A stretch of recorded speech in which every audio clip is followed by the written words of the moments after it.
Welcome everyone to the Propeller Live Forum. We have a few little presentations today. Shannon Mackey is going to talk about something he's working on. Kevin R. is going to talk about, I think, a radio modem. Um, I'll talk about a little HDMI board I'm working on, and then Stephen Morocco is going to talk about everything he's been working on involving Claude and documentation and code generation. All right, what I'll do is I'll just start, give Shannon a few more minutes to get his thing together. What I've been working on lately, let me share my screen here. Let's see. Oh, there are share settings here. I didn't see that before. Okay, well, if I want to share, here we go. I want to share this. There, can you guys see that? So far, it's black. It says you started screen sharing, double clicked, enter full screen mode. That's what I see. Okay, let's see. Okay, Looks now I'm like back now I'm in full screen mode. the Get window out of itself that. may not be shared yet. I can't get out of full screen mode. Okay, let's Okay, see now I'm here. out of full screen mode. Hmm. Yeah, this I can see okay, you, I'm but I not can't see seeing. your screen. Yeah, I see a little black thing here. Okay, let me stop sharing and restart sharing.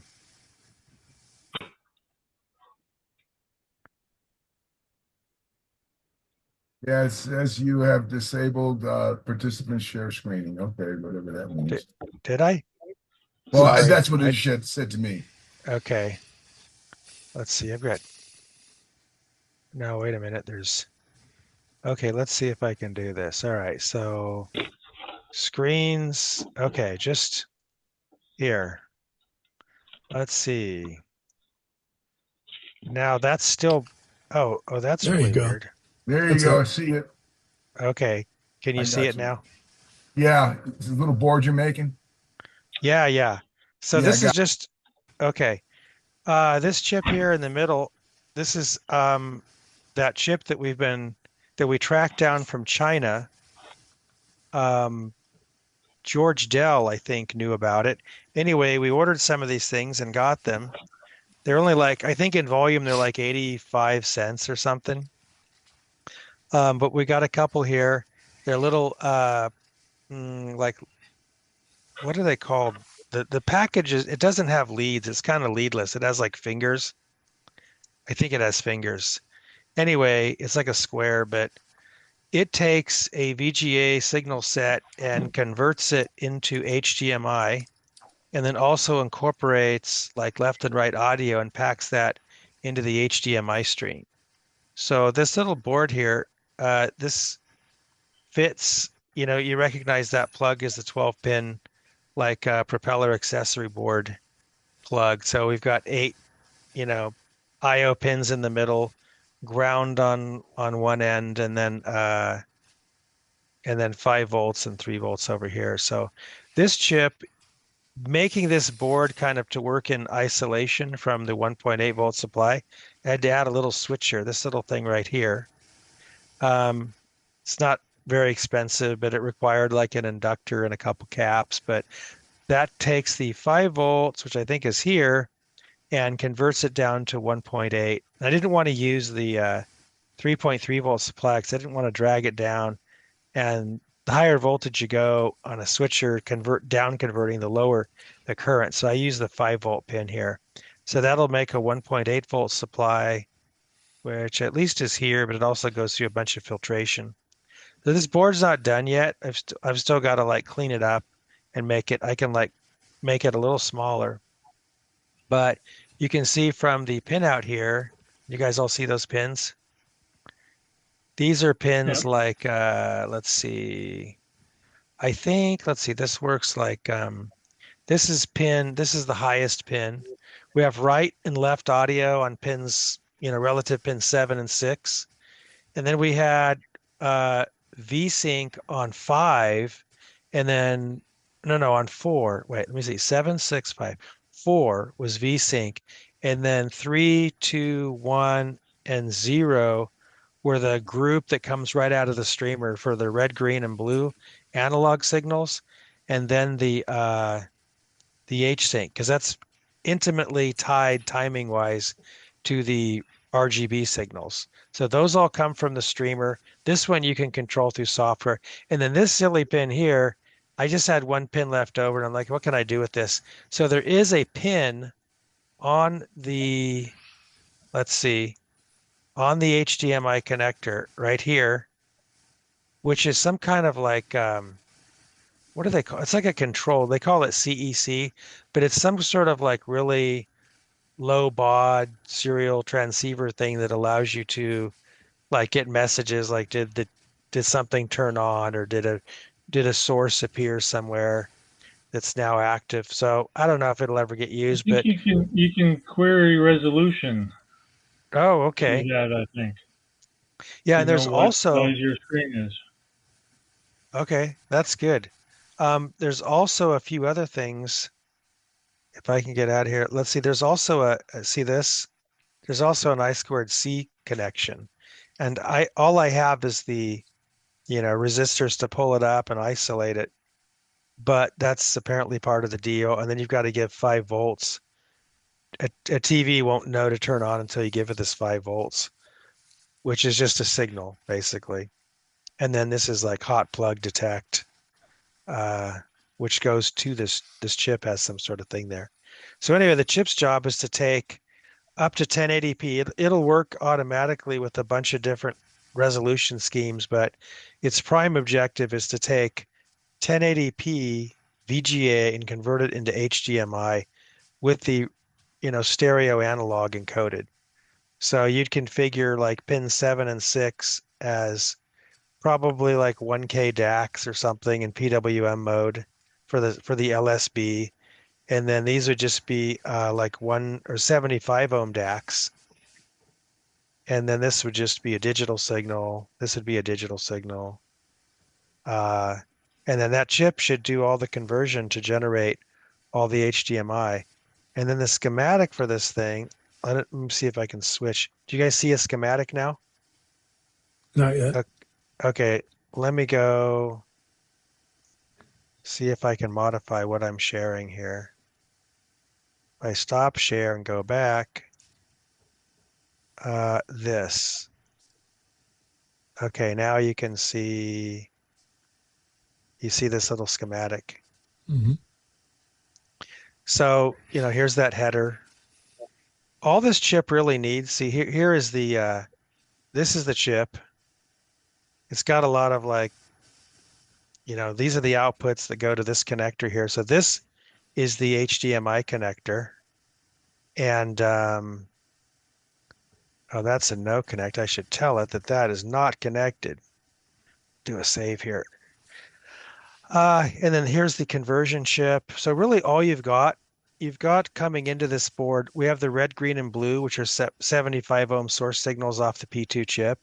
So those get pulled down with 75 ohms. So they go from 2 volt to 1 volt signals. And then they go through a cap and they go into there's like a 10-bit ADC for each RG and B. And then we have let's see.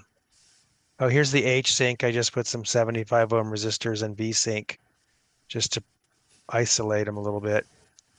Um, that's not even necessary, I think, because it's going straight to the chip on the connector, but their reference schematic showed those parts. Then here's the left and right. It's just basically they wanted a 10K here and a 10K here, but because we're running 3.3 volt DACs, I figured I'd use a 27K instead of a 10K so that we wind up with about 1 volt here, and that couples through a 0.1 into the analog left in, and then the right goes into the analog right in. So aside from that, to run this chip, you just need 1.8 volts, which I didn't have on the connector. So this little switcher right here generates the 1.8 volts. And this guy here, he needs a crystal. That's what this is. There's like 2 funny parts it needs for just some reference stuff. So it needs a 1K pull down. This has to do with the audio. And then this is VREF is, I think that is just a filter cap. for its internal reference for the RGB levels that come in as analog. And then this is some stuff that goes out to the connector. And then aside from that, all you have is all this like power conditioning stuff. So, they call out for pretty big caps.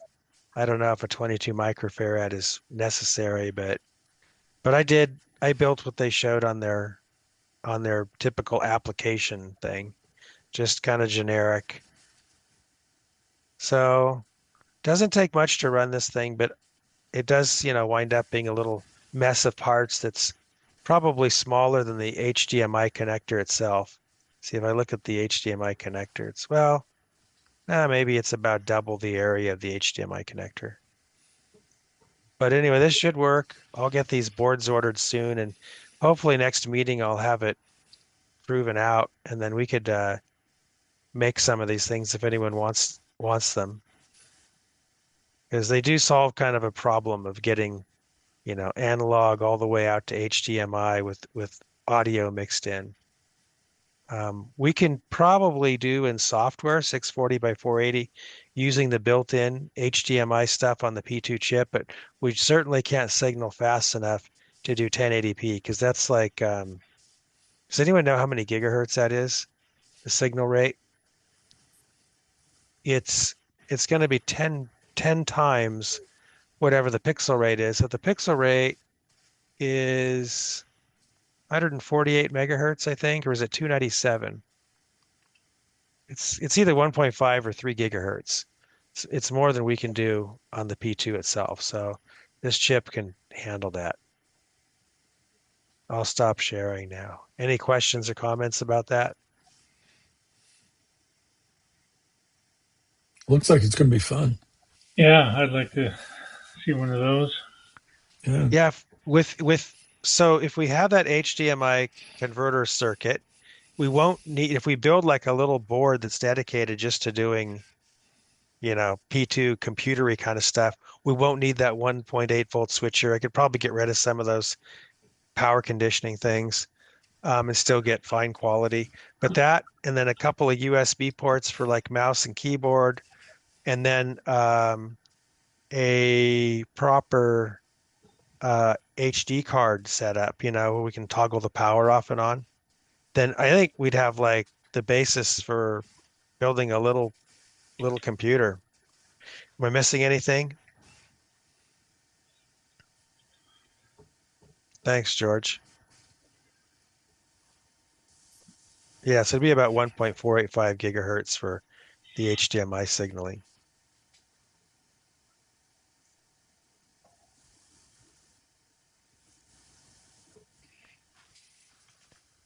All right. So let's see. Shannon, how are you doing?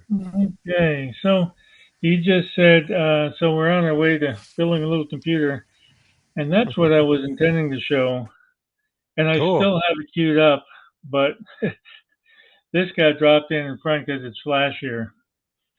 And in fact, everything you see right here was just what I fired off in the last prompt before I was going to bed, and it turned this up, and I kept going all night. So yeah, make a little computer, and I've been working with displays and using. I want to build this bench test equipment that serves what I need, that's scriptable and easy to automate. But I, think of LabVIEW, but fixing the things I don't like about LabVIEW. Right. So I was playing, well, maybe this gives more light. This, you see the ears on it? Yep. This gets, goes into a 10-inch rack. Like a big 19-inch rack mount thing. There's now a 10-inch rack size that a lot of little home servers are coming up, and they're stacking up a bunch of pies in there and stuff. So that's a style and size, and I thought, well, that display, and they've got full height, or better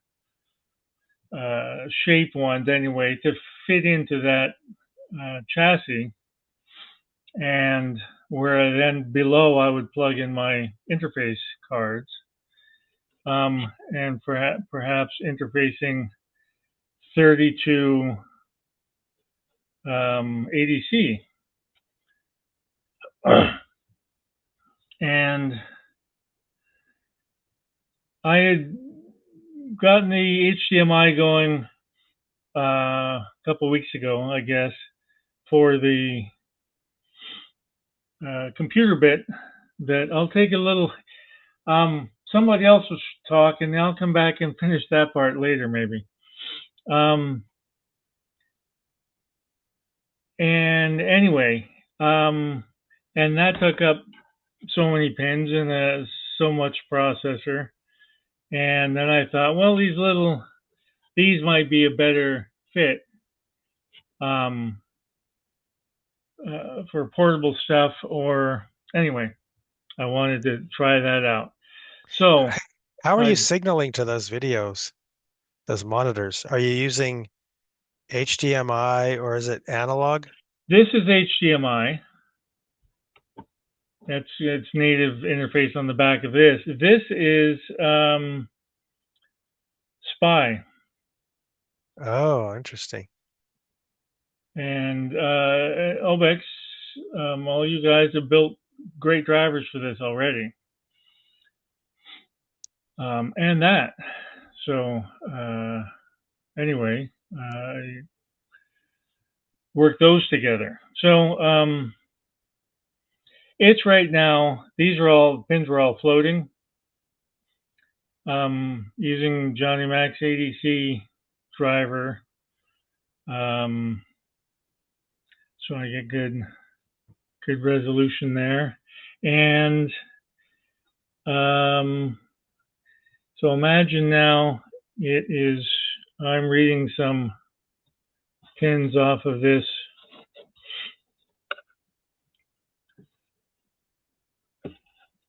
Pi Pico. Boop. And it starts churning out. I've got 4 of the pins hooked up. It's not going quite the speed I want. I want a little bit slower waterfall up here. So that I can look away and see, okay, what's been going on this pin? I can come back and say, what's been happening here? Are we steady or not? And if I'm reading a fixed voltage, I'm moving a probe around, well, boop, and I get exactly good reading on that. And that's 32 pins. And over here, notice something called counter popped up. Maybe you can't really see, but anyway, a new signal popped up. I'm going the wrong way. Popped up over here called counter. And that is, this Pi Pico is writing out its serial port through a USB hub into the P2. And I'm taking that serial connection, that serial data, and it's just a counter right now, so the number's counting up and the bar is growing. And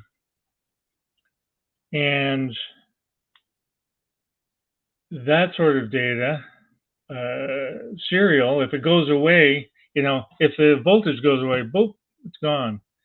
And if the serial data goes away, well, is it gone, or is there just a gap in the transmission? And this begins to fade, and it'll disappear as the signal goes away. But I plug in and any other serial I send in the format of label : value, and it'll pop up and make another column here. And I only just stuck 2 in just working this out last night. We'd have a more used to it, but I like the rotary selector knobs and rotary and click, and next will be going to spin the knob down, select one, click, and then it will pull up the full screen of like a regular oscilloscope or a logic analyzer of that signal and give me the statistics and frequency and whatnot, so I can drill in like a proper scope. But this is a good kind of dashboard for everything that's going on, and you can see quickly something's not right. Nice. So they both take the same number of pins.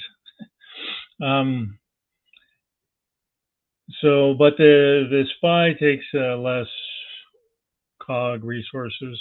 So I don't know, but the form factor, this depends where I end up, which one I'll use on that.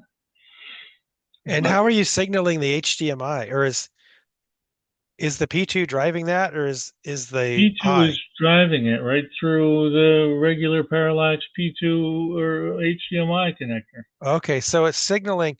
That thing's only good for about 640 by 480, right? I've got 800 by 480 displayed right here. Okay, all right. So it's probably a diminished refresh rate then, but it doesn't matter. Right now, 5 frames per second, but that's dialed down for all my calculation stuff I'm doing otherwise. I was getting 60 frames per second. Oh, wow. Okay, well, that's pretty good. Yeah, I started this all just kind of naively on one cog, and then, with the help of Claude, broke it out into cogs and said, well, give me the fastest you can read. And I've got up to 107 kilosamples per second on all channels. Hey, Joshua asked where you got that long screen. Oh, Amazon. There's one left. But there's different sizes there. It won't be long. I mean, the one with the ears on it that go right into the rack. I had in my cart $35 ones. Same size, but didn't have the ears on them. So there's a range of prices in there. Some are touch. This one isn't. Interesting. This TFT is touch, but I haven't hooked it up yet. I've done that before, but it's not yet on this. And getting that serial streams decoded and displayed was a big step, kind of foundational, and all the other things I'm looking at doing. I don't have anything else to show on this. I just kind of crafted it, formulated it last night, and just it looked flashy, so I thought I'd drop it on you guys. Good. All right, well, thanks for sharing that. Anyone have any questions for him?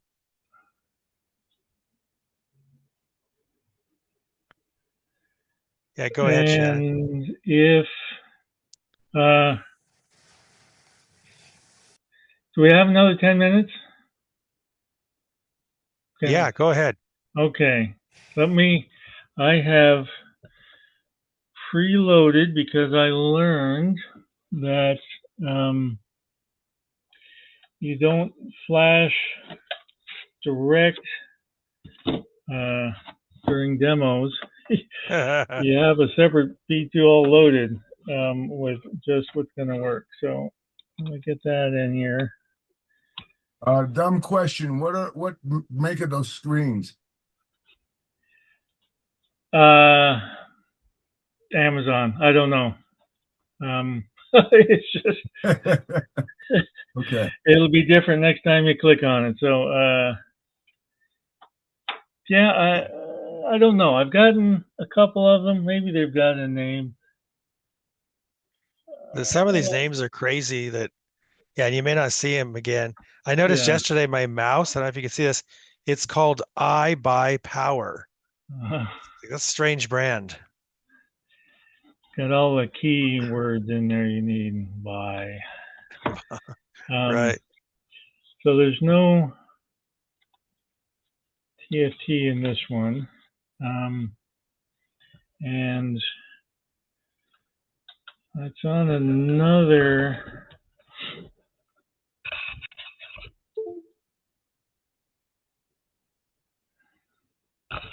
Oh, you know what?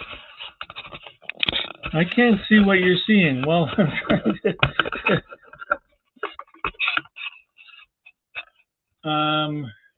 I'm going to get close and point out a few things. You're talking about making a computer, and I wanted something too. Yes, I could run lots of different stuff on, far exceeding the memory and the to be able to load stuff and execute new stuff. And that's where I was in Lisp for a long time. I still am. That's still kind of foundational. What are you guys seeing? Upper left of your screen. Yeah. Okay. So this is, I needed to see how my systems were working internally. As I consumed cogs and tasks, and did some instrumentation here. I can watch memory uses, and this Atom and stuff is storing strings that I reuse constantly. Fabric should show more. That is the message passing that's happening between all the tasks. Everything is a task in here. So what's happening here is you have the P2 running.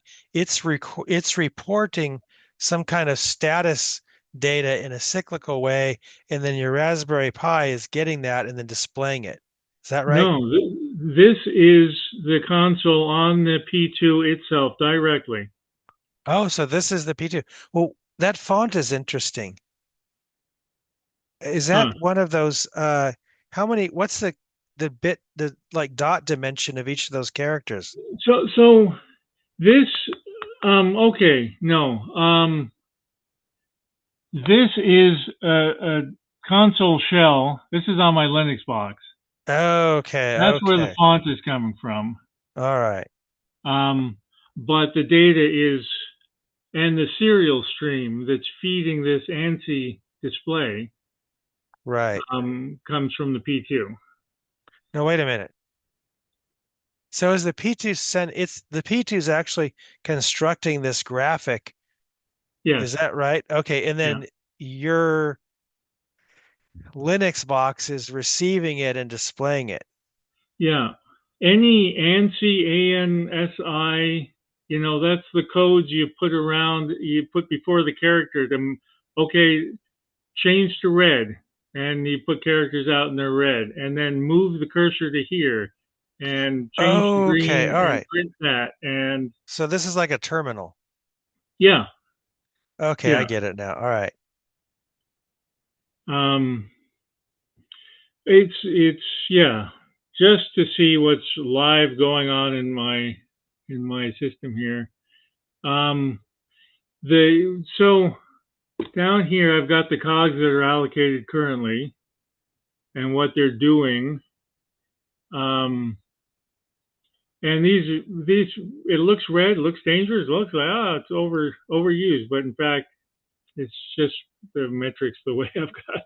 It's I want it fully used and not wasted. So Right. on this top cog, system alloc, name, pin, cog, serial, and others are the kind of base operating system.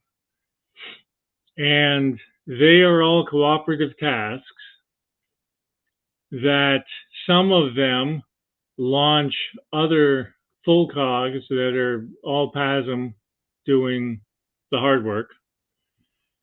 And these are just running back and forth, keeping things in check and order and stuff like that. The cogs themselves are doing the heavy lifting. There's the dual file system cog. I've got a serial cog, which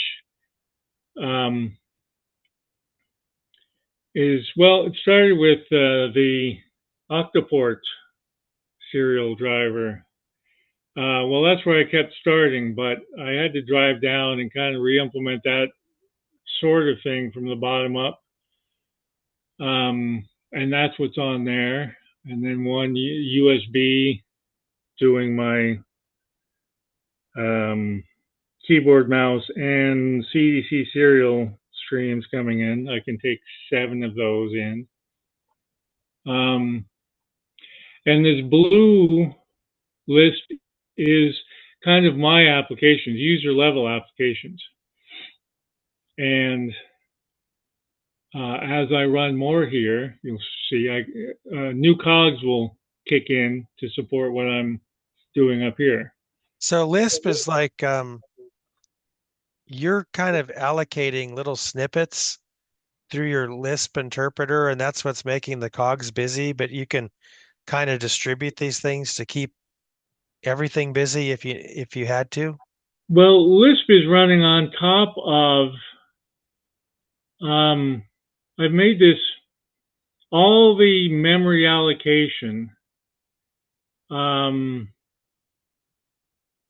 in 256 byte Chunks. Right. L string chunks, effectively. And every application, every task that starts up, everything says, sends a message, give me some RAM. Right. Or here's, I don't need this anymore. Yeah, exactly. And Yeah, it 'cause goes through a mailbox, and all these have their own mailbox, and they all wake up and look in their mailbox and do what's in the mailbox. Oh, okay. Yeah, I remember you were talking about having built a garbage collector. That's what this is. Well, actually, I learned of this slab allocator, this allocation method, where I don't need a garbage collector. Yeah, because you're dealing with large granular pieces of memory, right? And each unit themselves free up their own stuff, and there's nothing dangling left over. And Lisp, when Lisp is using it, all the functions get nested in as they drill in and they use more and more, but then they compute their result and back out and release their memory again. Back out, releasing memory up and down the chain. Yeah, that garbage collection enables a lot of dynamic kind of stuff. And a brief little pin assignment thing where I've got pins tied up here. And login. Multi-user.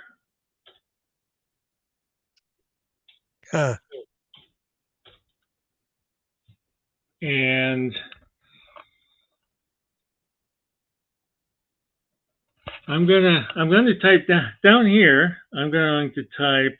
No, I'll type. Let's do HDMI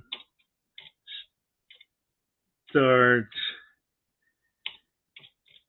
text, and fingers crossed.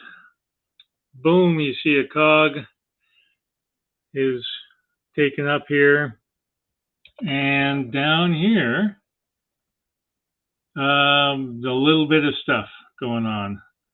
just to drive text mode on this display. This health is showing, indicating the same thing I was seeing up here. The health okay means my SD card is working, but my time clock has failed. Anyway, so, and, okay, I might be pushing my luck here, but this console should be live, where I'll type pins. Boop. And there's sort of the same mapping of the pin assignments. And now I've got more pins assigned because the HDMI pins got taken up. Interesting. And I'm going to go back up here and HDMI. No, let's stay there. I'm going to do now Lisp. And up there, well, nothing's happened up there yet, but let's now, oh, I didn't have my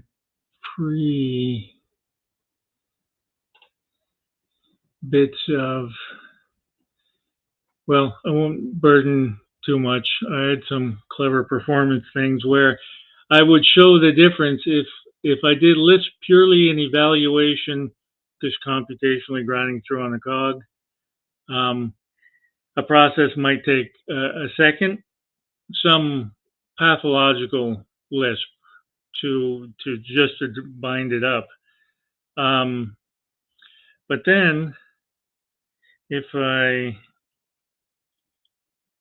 ran it on the bytecode processor, I'm just going to do something just simple. That is, whoops, that's not right. Tick. There, okay, that's a little bit of Lisp. We watch up here. Is that focused? Can you see that at all? Sorry, I'm flying blind because I don't see the screen you're seeing. Anyway, We can see it. we're looking up at the cogs again, and I execute this Lisp, and it fires up another cog running the X-byte processor. And that alone, I can stack so many with that skip trick, skip F in the, you can stack so much in there. So a lot of the code, a lot of Lisp is done right on the X-byte. One last thing. Now, I may end up having to reboot because, I've done, so I'm not using the 32 megabyte. I've got no extra PS RAM on this. And I was pushing to see what I could get out of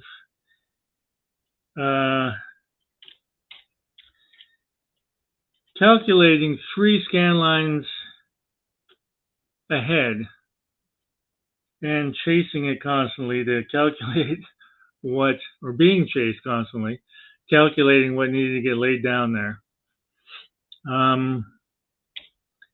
And I made a vector font, HDMI start stroke.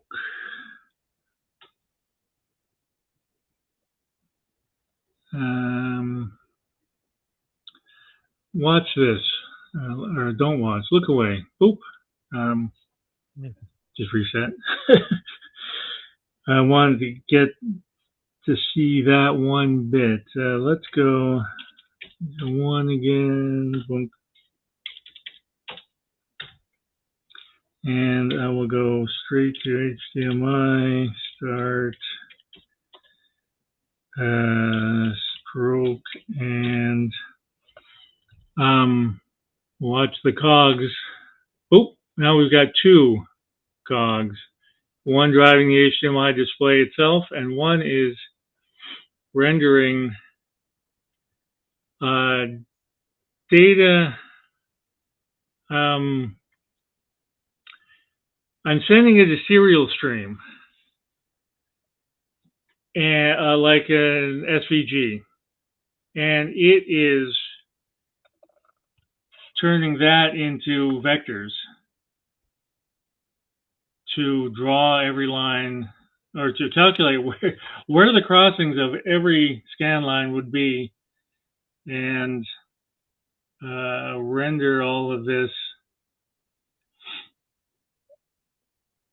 So this is not using font and sprites and stuff like that.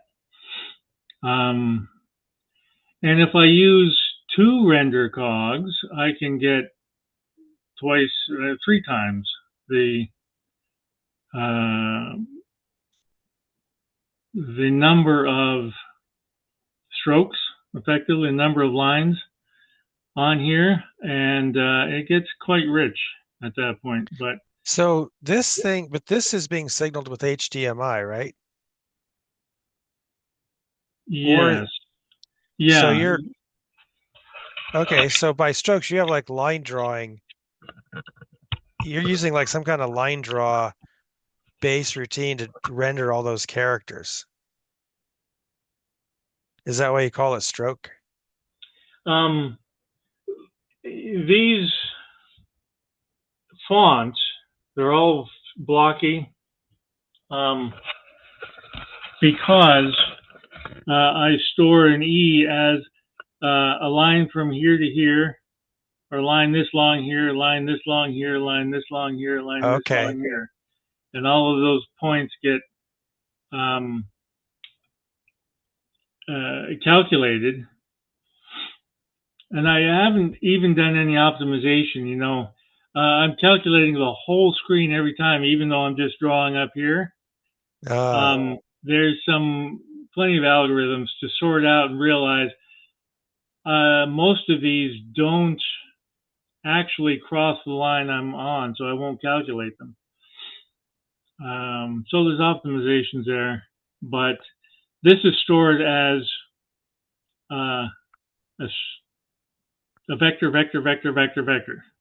Right. And this one is vector, vector, vector, and that's a different vector, and they're all stored up like that. Yeah, that can be super efficient. And well, it doesn't use much memory. Yeah. Because I could make this pretty rich and get a better resolution, but again, it takes extra cogs, and at the moment, once I added the USB on there, I was out of cogs. And there I'm not doing any Lisp, fast Lisp right now. I can do Lisp slowly at this point. But anyway, I wanted to see how much I could pack on a P2, and I'm right at the edges, and it's pretty interesting. Yeah, that's interesting. All right.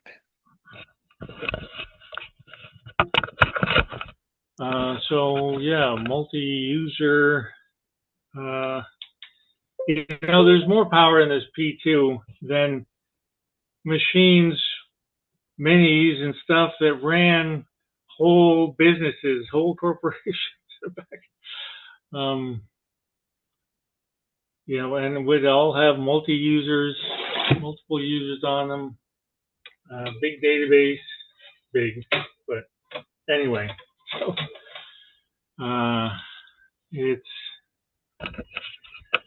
it's fun. I keep confusing. You know, I want to have this kind of rich computer interface, wherein I pipe in multiples of the benchtop analyzer that I just showed, and orchestrate a bunch of those from a comfortable compute system here that doesn't It doesn't reboot because Windows wanted to reboot and take down your LabVIEW and your calibration system in the middle of a 4-day run. Right, because it has to update. Stuff like that.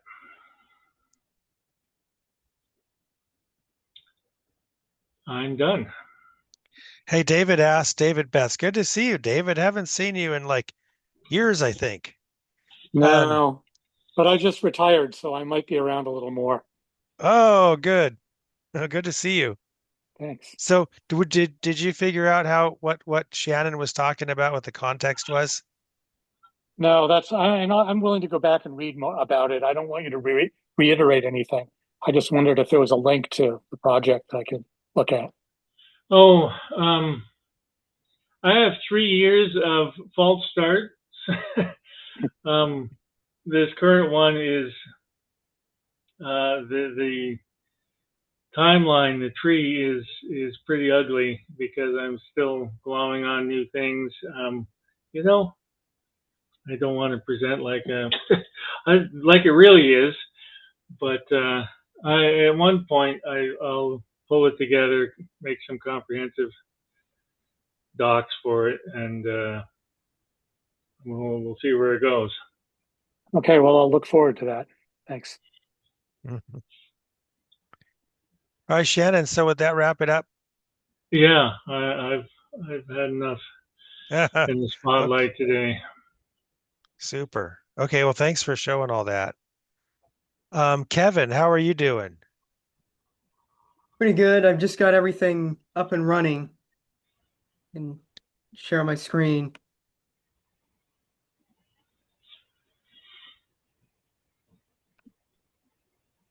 Hey, Chip, where'd you get this Kevin guy? He looks like he's 12 years old.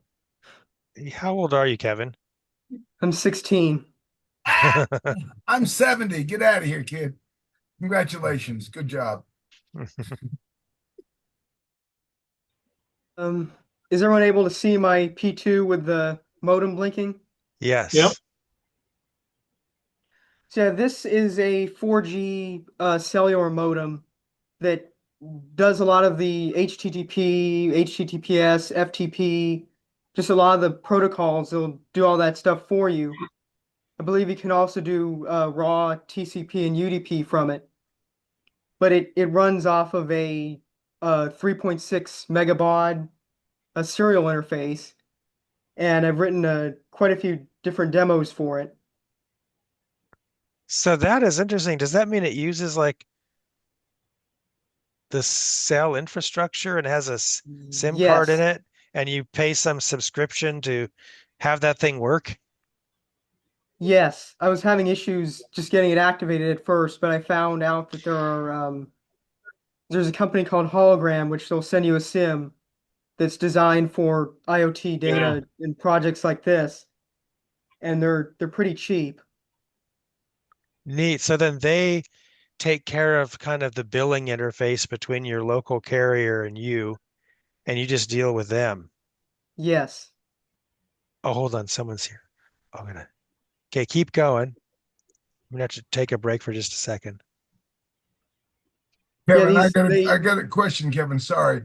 I've taken apart a few printers with those modems in there, whatever they call them. And are they hard to interface to? Did you have to build that little board and do a lot of soldering?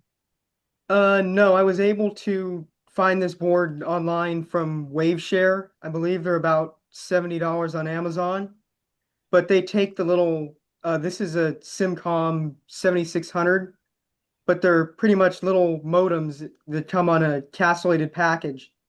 And then you just add an antenna and level shifting as they run off 1.8 volt signaling. Okay, cool. Thank Yeah, they also have GPS, multi-constellation. There's even an inbuilt file system that you can access. They do quite a lot of stuff.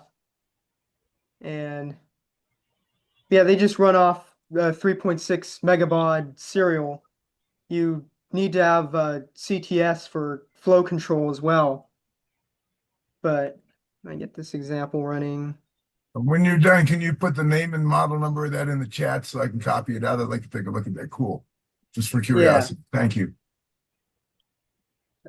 Yeah, I have all this code and demos are all on GitHub as well. I'll post that in chat after. I'll probably put on the OBEX once things are a little more stable. But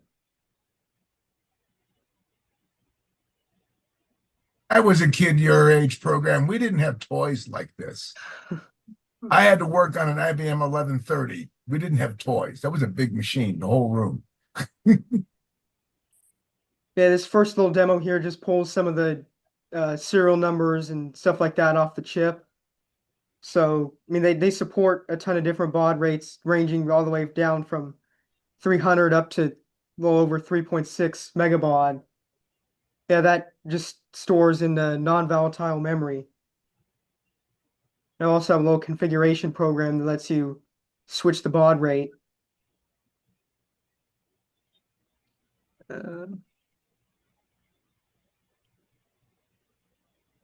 Yeah, pretty much everything is in just spin, but I've been using flex spin because I'm on Linux.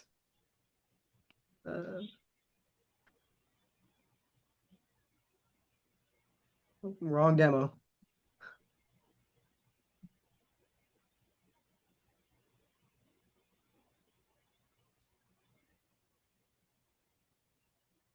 Yeah, so this here is pretty much just getting the RSSI value for the connection.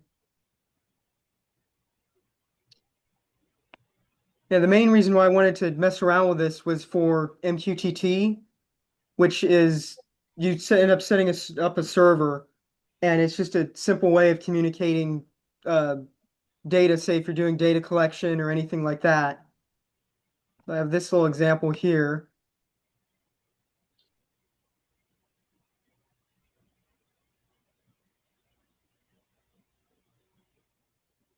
I'll wait for it to start. This is going to send over data over a MQTT server that I have, and I'll be able to view it back. Oh, my baud rate's wrong.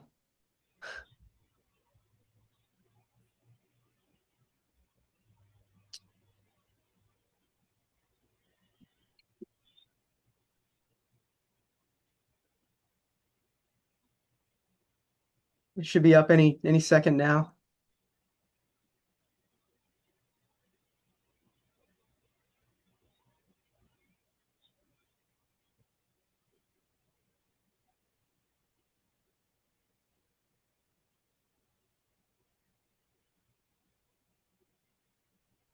There we go.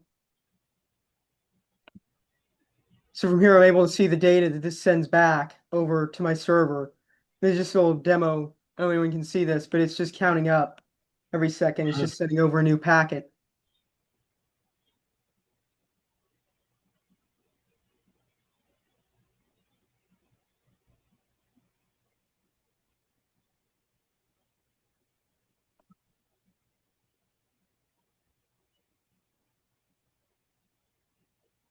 Does this thing use hardware flow control? Yes. It's not that important if you're doing just small AT commands, but if you're sending over anything larger than about 256 bytes at a time, you're probably going to want to have that. Okay. Yeah, all that stuff always was funny to me because let's say they assert, okay, like what is it, clear to send or whatever. So the idea is that you want to tell the sender, hey, slow down, I need more time, right? Yes. It's ambiguous, like, well, they might send another couple hundred bytes before they actually stop, right? Yeah, I've done some testing on this. Oh, you see his logic analyzer back here. But I'll be able to show that when I have some larger transmission. Where is it? Well, this modem is pretty good with the clear to send. As soon as you deassert that, it only sends 1 byte and then it just stops. Oh, that's good, yeah.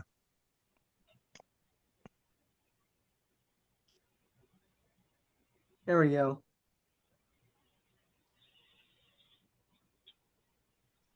So CTS, it actually works.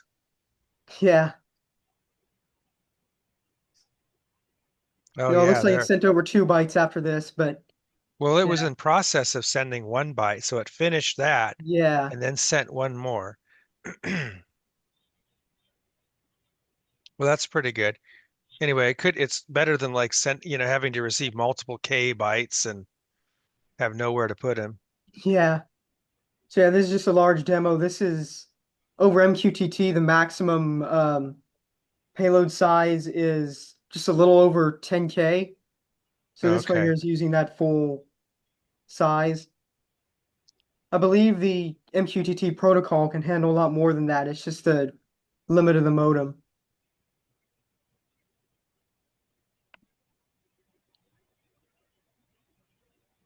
So I've that's also been neat. able to get the file system to work. Uh,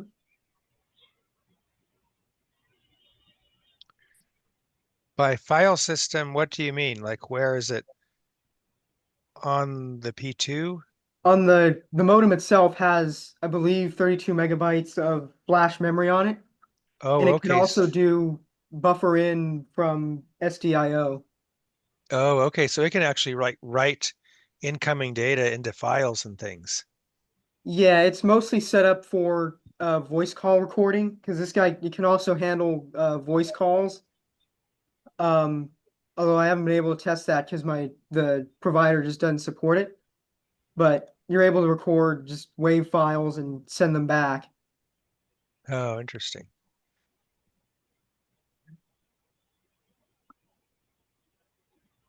So basically, this allows anything out there within cell range to become like an internet device. Yes. There you go. So I've just made this little shell demo for the file system. It's a little bit limited. You're not able to append to files. If you want to add something new, you have to completely delete it and then recreate it. Huh.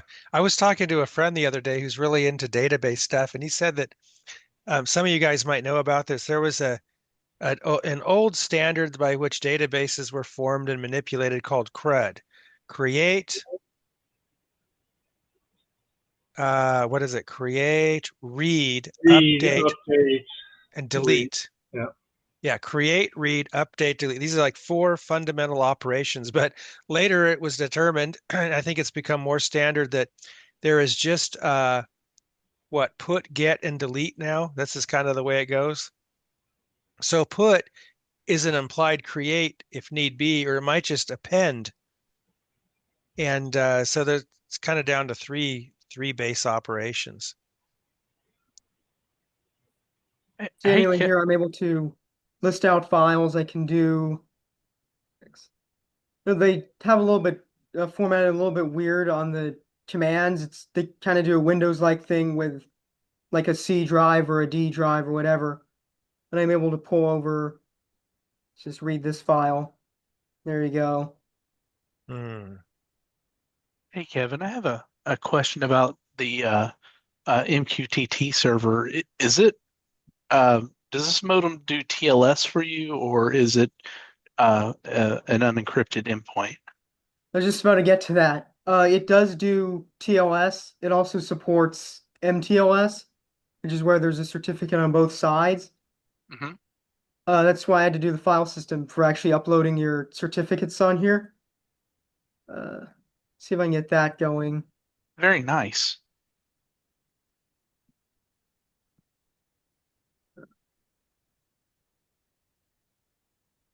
Yeah, aside from the actual file system, there's sort of like an extra file system which only allows you to write and not read, but that's how you upload your certificates onto there. I guess sort of a more secure sector of the memory. Hmm. So I have So a certificate uploaded on here right now. So if I want to add one in, I can just send in. the certificates are for like verification trust purposes, right? Yes. So like So how they'll would you say, practically use one? It would get you in somewhere where they have some kind of need to check. or your Yeah, so what data? I have running here is I have a server that's just running across for me that is port forwarded, and I have this environment I'm using now is called EMQX, but I know there's a lot of other open source alternatives to this, but this just made it a lot easier for testing. But I'm able to set up a regular listener as well as an SSL. And it does all the certificate stuff for you. You're just able to copy this and just load it on to the modem.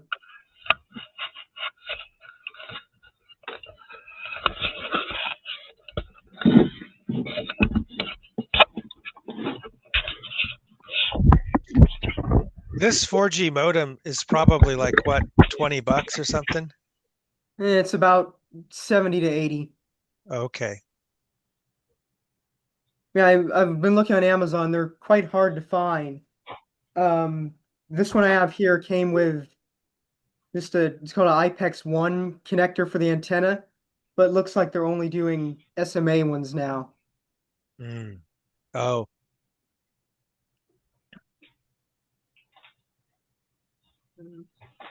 Scaling. Yeah, I've also made another demo which does temperature readings and then sends that off over MQTT.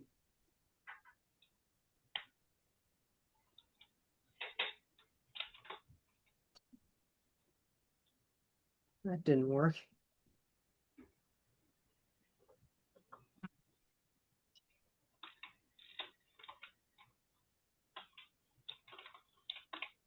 hmm. It'd take a little while to start up. Oh yeah, they have to negotiate with the the cell infrastructure, right? Yeah.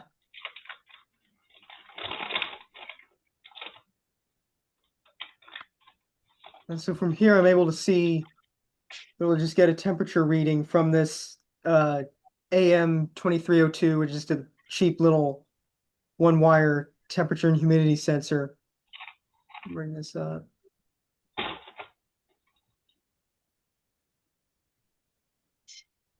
And that right there is the temperature reading, and it will just keep this up.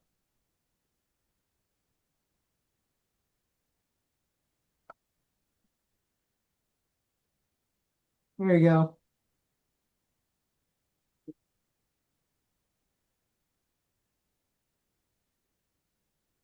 So I could see this being pretty useful for remote data collection and logging. Yes, definitely. Yeah, it's expensive to get onto the cell system. I think that's why Apple made things like those, are they called air pucks or something, where basically they're just low energy local radios, and when an Apple product gets nearby and receives any of that data, it forwards it automatically. It doesn't know who it's from or where it's going, but they kind of build a mesh network, kind of like it's like a historical, well, at one point this thing saw it at this place and it relays that until it goes to somewhere that it's needed. But that's maybe a way around uh, the cost and like the money and uh, electrical power required to get on the full cell system, but Yeah. still have some kind of like messaging going on. I know the hologram, which is the provider I'm using, I believe they're $1 a month plus 3 cents per megabyte. Which Wow, means that's pretty that can cheap. get Oh, pretty.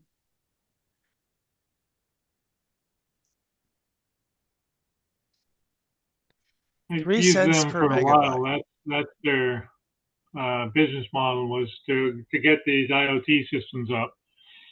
So it's pretty cheap, pretty effective. Yeah, because you would not have, it's not like you're sending gigabytes of data. A megabyte could go a long ways. Yeah. Yeah, I know these modules are kind of annoying. I don't know if you see that, but had to make a few little modifications in there just to get the flow control to work. Oh, yeah, look at that. Was it a voltage level problem or a, Yeah, for some reason they chose to use a bidirectional level shifter for serial. And I don't know Oh, why, but it was just driving the input low the whole time. huh. So yeah, I've added this into my docs. Yeah, I had to go in back and cut a few traces, and yeah, kind of annoying for a $70 module. Yeah, that's good. You could figure that out.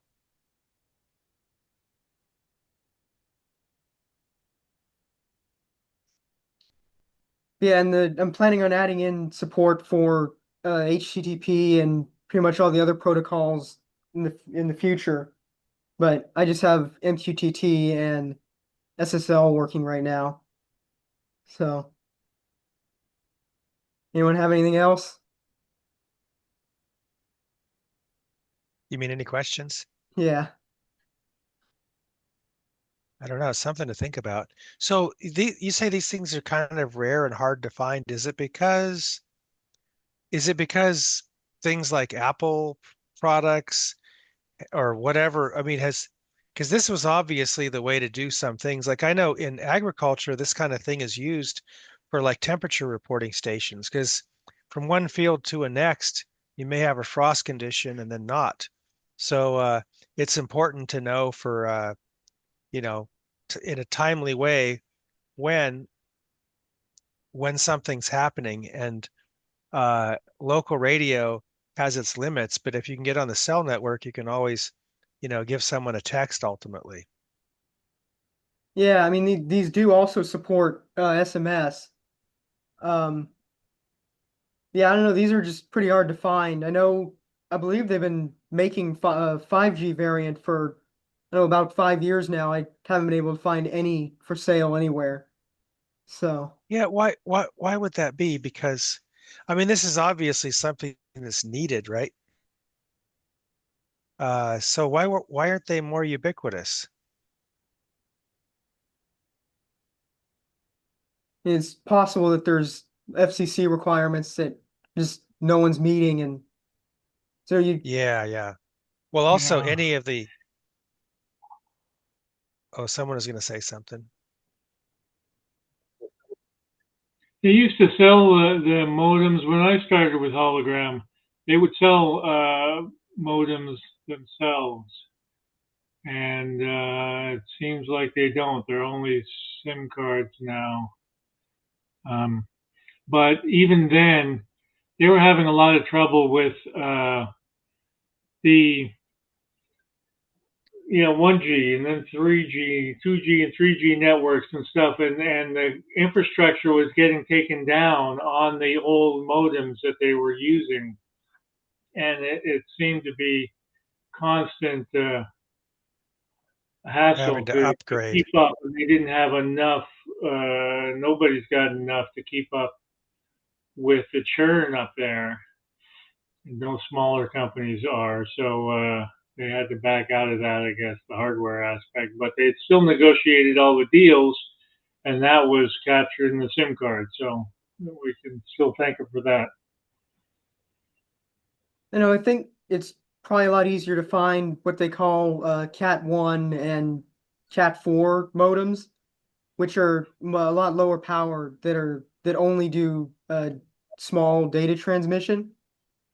Yeah, they don't do the full network with, you can't do SMS or any sort of calling through them.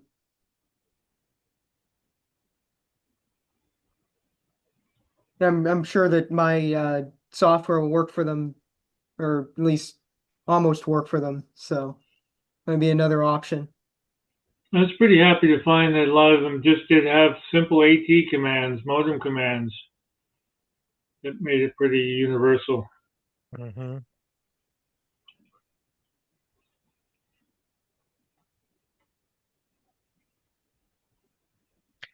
Well, that's pretty cool, Kevin. I think that's pretty much all I have here. I'll post the GitHub link in chat.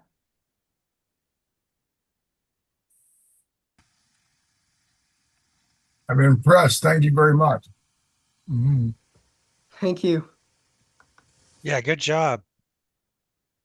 Now Steven's going to talk about stuff that might require us to stretch our brains a little bit to where they haven't gone before. Uh-oh.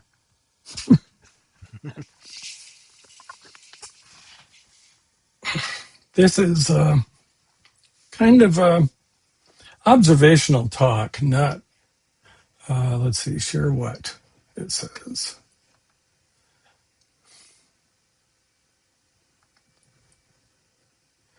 Okay, tell me if you're seeing that. All right. So I've been looking across, trying to think through how we do decomposition, that is our embedded application, whatever we're trying to do. How do we spread it across to the P2 resources in a, yes, and thank you, Kevin, good presentation. How do we spread the function across the P2 parts? My history is years of helping, part of my history is years of helping software engineering teams develop rigor in their process for delivering quality products. So I tend to think in rules for doing things or procedures for doing things, and how I can make it repeatable and reliable. And that's part of where this comes from. When we start a project with the P2, inevitably we want to attempt something. We've got a 6 degree of freedom arm we want to play with. It's composed of a lot of servos and maybe a gripper out at one end, servo controlled.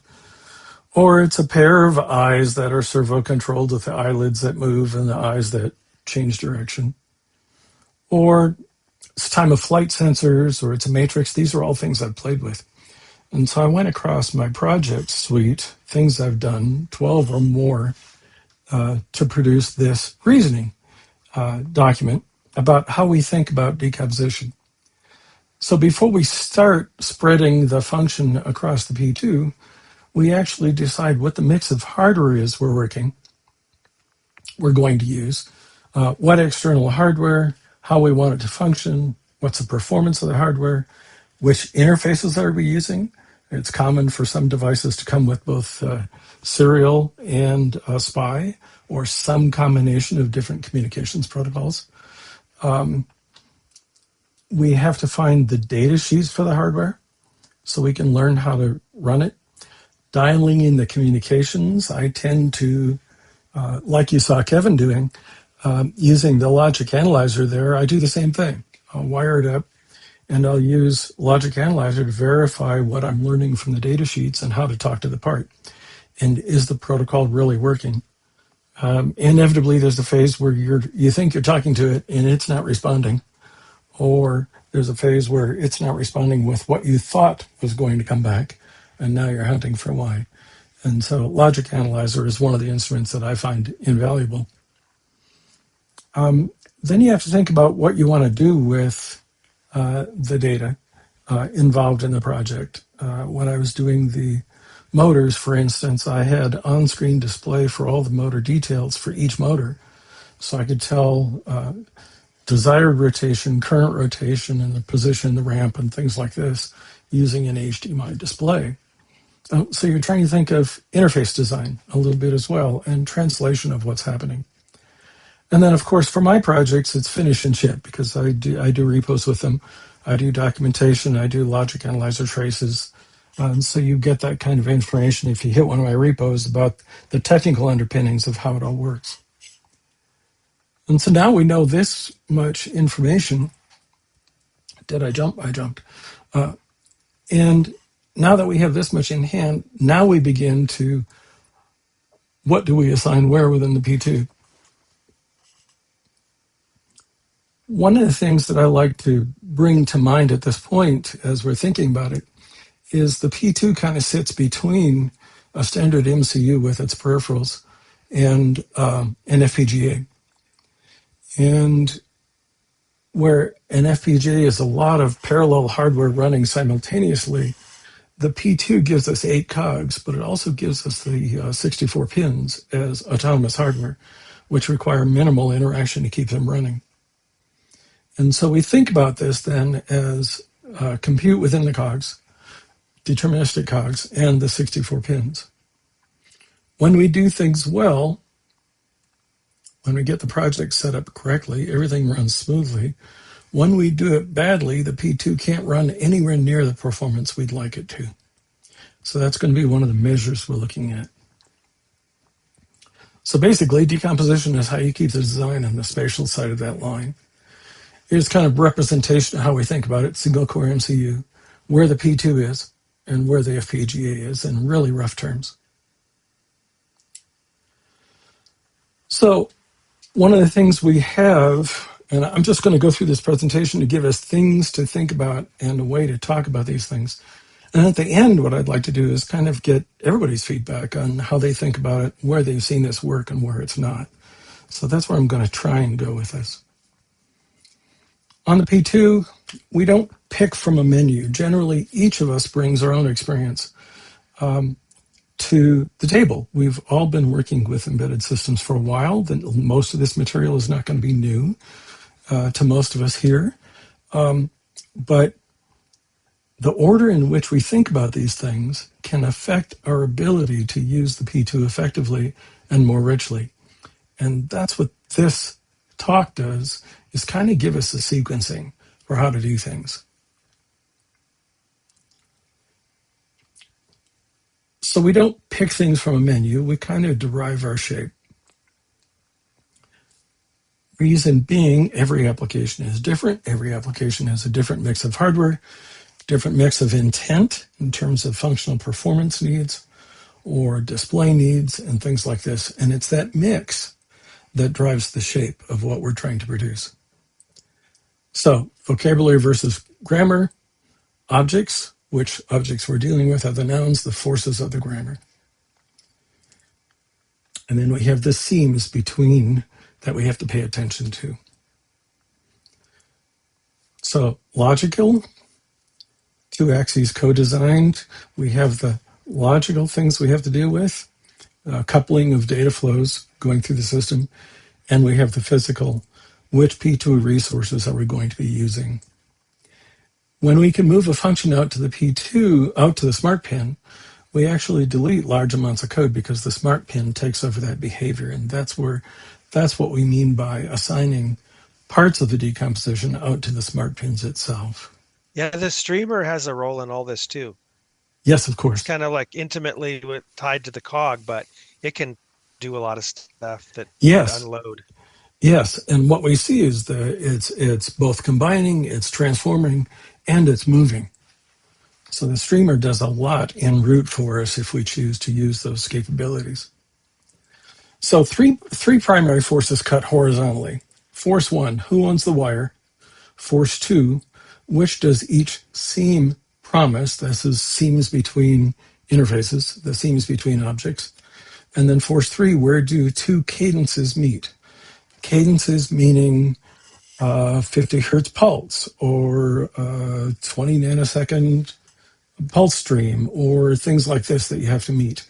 So where do the cadences meet? And you have to do deacceleration or acceleration to make that work. One emergent force falls out vertically. Can I read, Steve? The first three draw the structure of where we're putting things. The fourth is how high does each piece sit? And we will talk about these. So the forces are what you're responding to. The balancing between the forces is how you choose to implement. And Y is our understanding of each of the forces. So let's look at force 1. This is who owns the pins. We have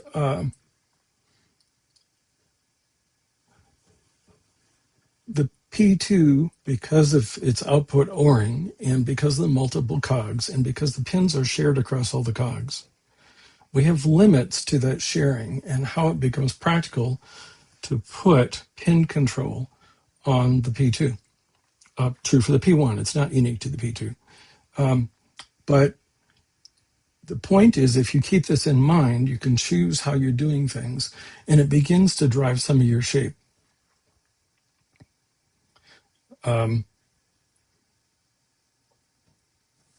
By having a single control controlling cog. It's much easier to maintain the state of a transactional signal.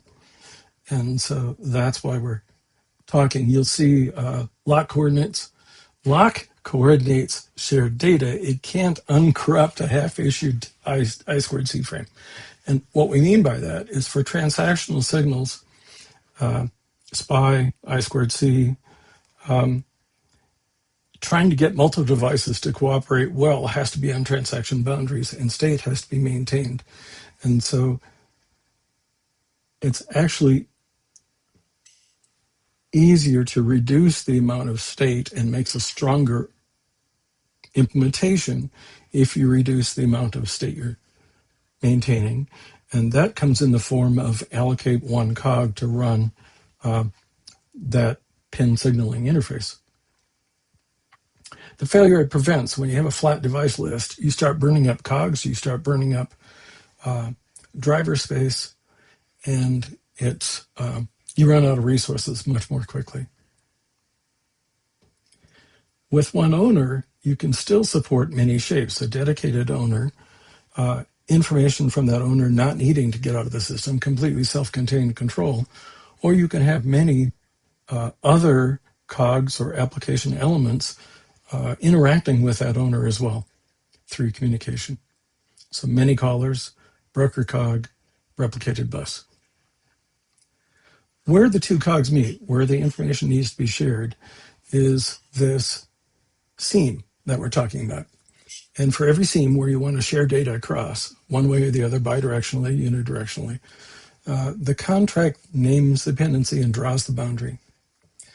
We have techniques. We do blocking calls. I need this, I'm going to wait for it. And we'll use cog ATN to stop our processor until that transaction responds with, hey, here's your data, in many cases. Well, we could also do polling. Is the data back yet? Latest wins mailbox. Is the mailbox sending the request to the driver, waiting for the data to come back, that kind of thing. Ring buffers for acceleration and deacceleration.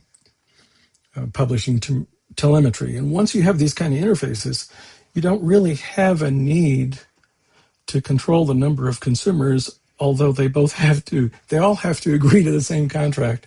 You can't have different consumers expecting different behavior from the producer. Another thing we find we do once we start hiding sensors behind owners, we now can read the sensor at useful time rates and always make the values present all the time for any consumer.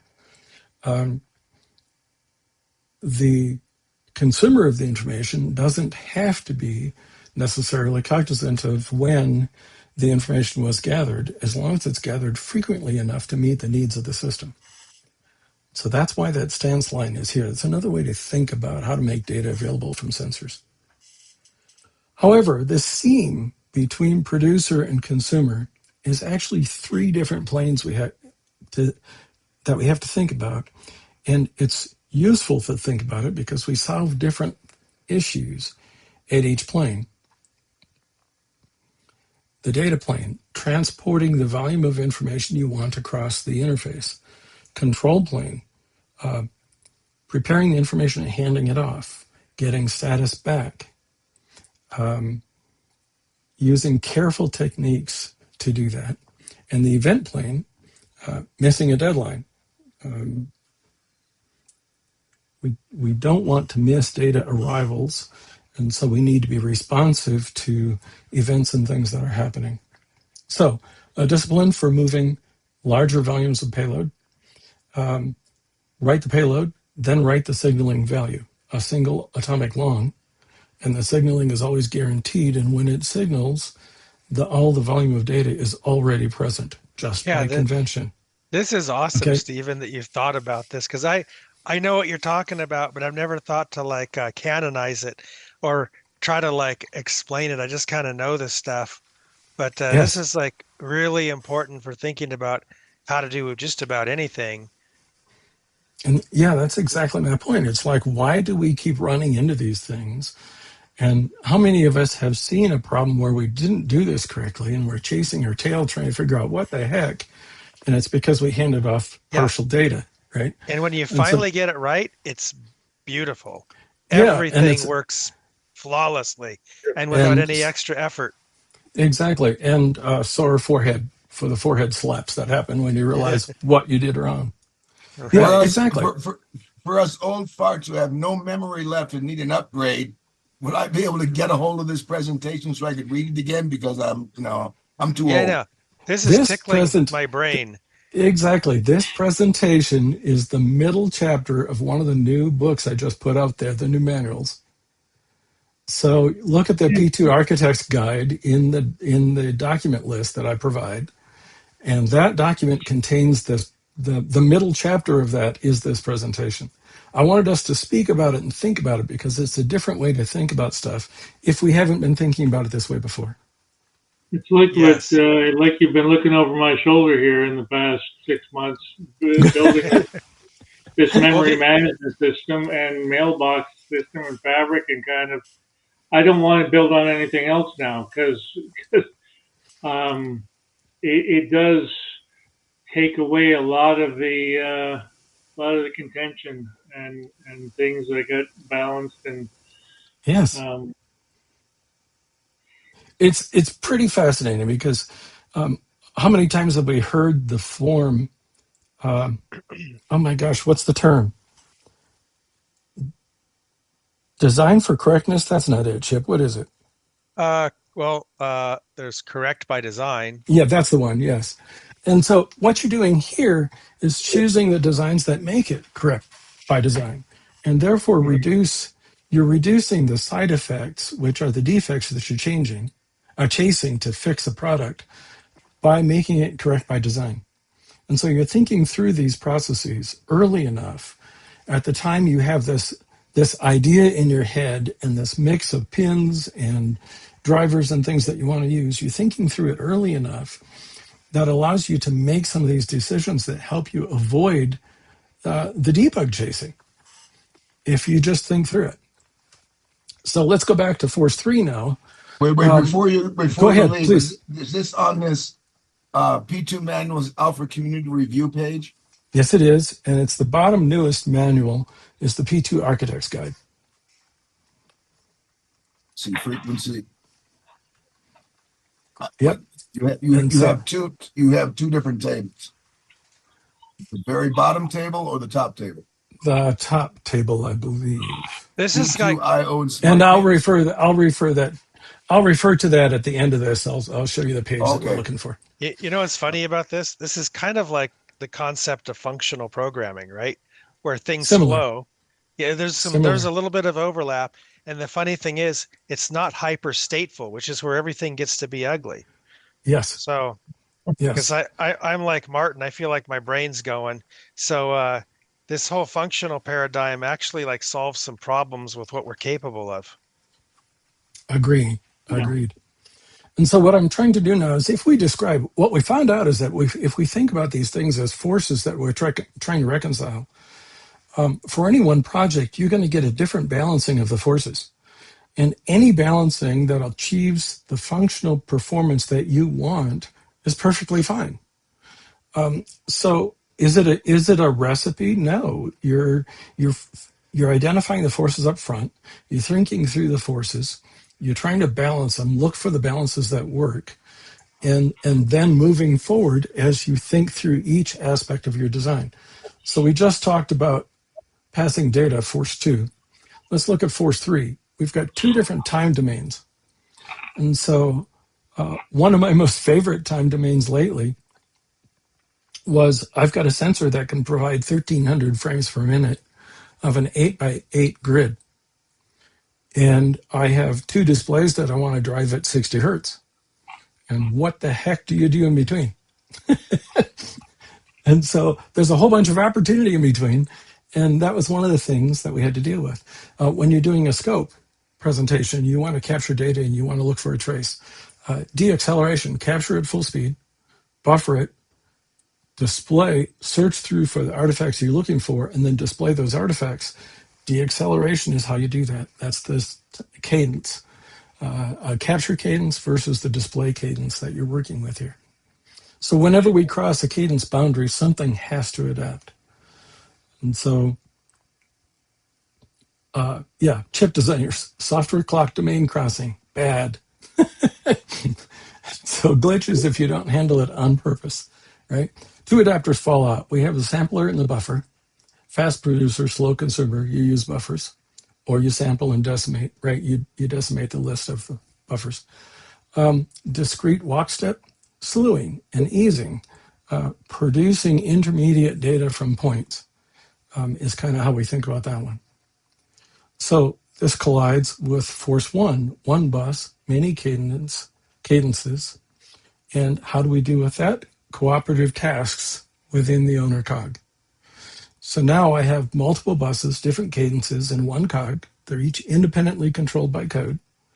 Mm-hmm. But to do the round robin servicing of those, right, I use the task system, the cooperative tasks, and now I can service each sensor or each actuator at the rate I want to and still meet the service needs of all of them simultaneously. Okay. So then force 4, where do things sit once we've gone, spread things across horizontally? Where do we sit vertically now? Our split for vertical is not based on line count, but there are a couple fun rules we can use that are pretty lightweight. So vertical consequence answers how much code goes into one object. We split on the unit changes or the axis of change, right? Canonical stack, bits on a wire, registers physical units, behavior. Each tier, one unit conversion, changes for exactly one reason. So your layers are each layer dealing in different units, right? Our motor control, the BLDC motor control, was driving in angular units at the bottom. And up at the top, we're talking steering direction. And we're talking rates of travel in inches or meters or things like this. And those are all unit changes. And so we have layers above that handle the domain from that perspective, from that unit. And so all the methods at that layer handle things from that perspective, and we work our way down till we're at the lowest level of control. What this does underneath, harness information hiding. What you're doing now is each layer has no concern about the details down below. So that information down below is hidden from the layer of above. Therefore, the code is much simpler to write at the above layers. You have Amen. just that thing, just that particular unit of information to worry about. Am I steering left or right? How fast am I traveling? Left or right is handled down in the lower layer where a decision is being made. Well, if left or right at rate, I have to drive a left motor and a right motor at two different rates. That's not handled up above in the steering thing, right? That's handled down below. Okay? So a hard limit. So hard limit, we do have... Is that a question? No, okay. I think yeah, go ahead. Okay. So now we do, stop clicking on the slide, Steve. Okay, we do have a hard limit to what we can do. Cog-RAM is relatively tiny. The LUT doubles it. Cog layering isn't free there. We fold adjacent tiers when memory is tight. So it might be convenient to bring two of these layers together or not. But we get to think about that because we're deciding, do we want to keep them separate? Do we want to merge them? It's part of our decisions. So now you end up with paying attention to these issues, and your driver is better shaped because its APIs are layered, the members of the APIs, and the user of the driver can choose to interact at the layer that makes sense for their application.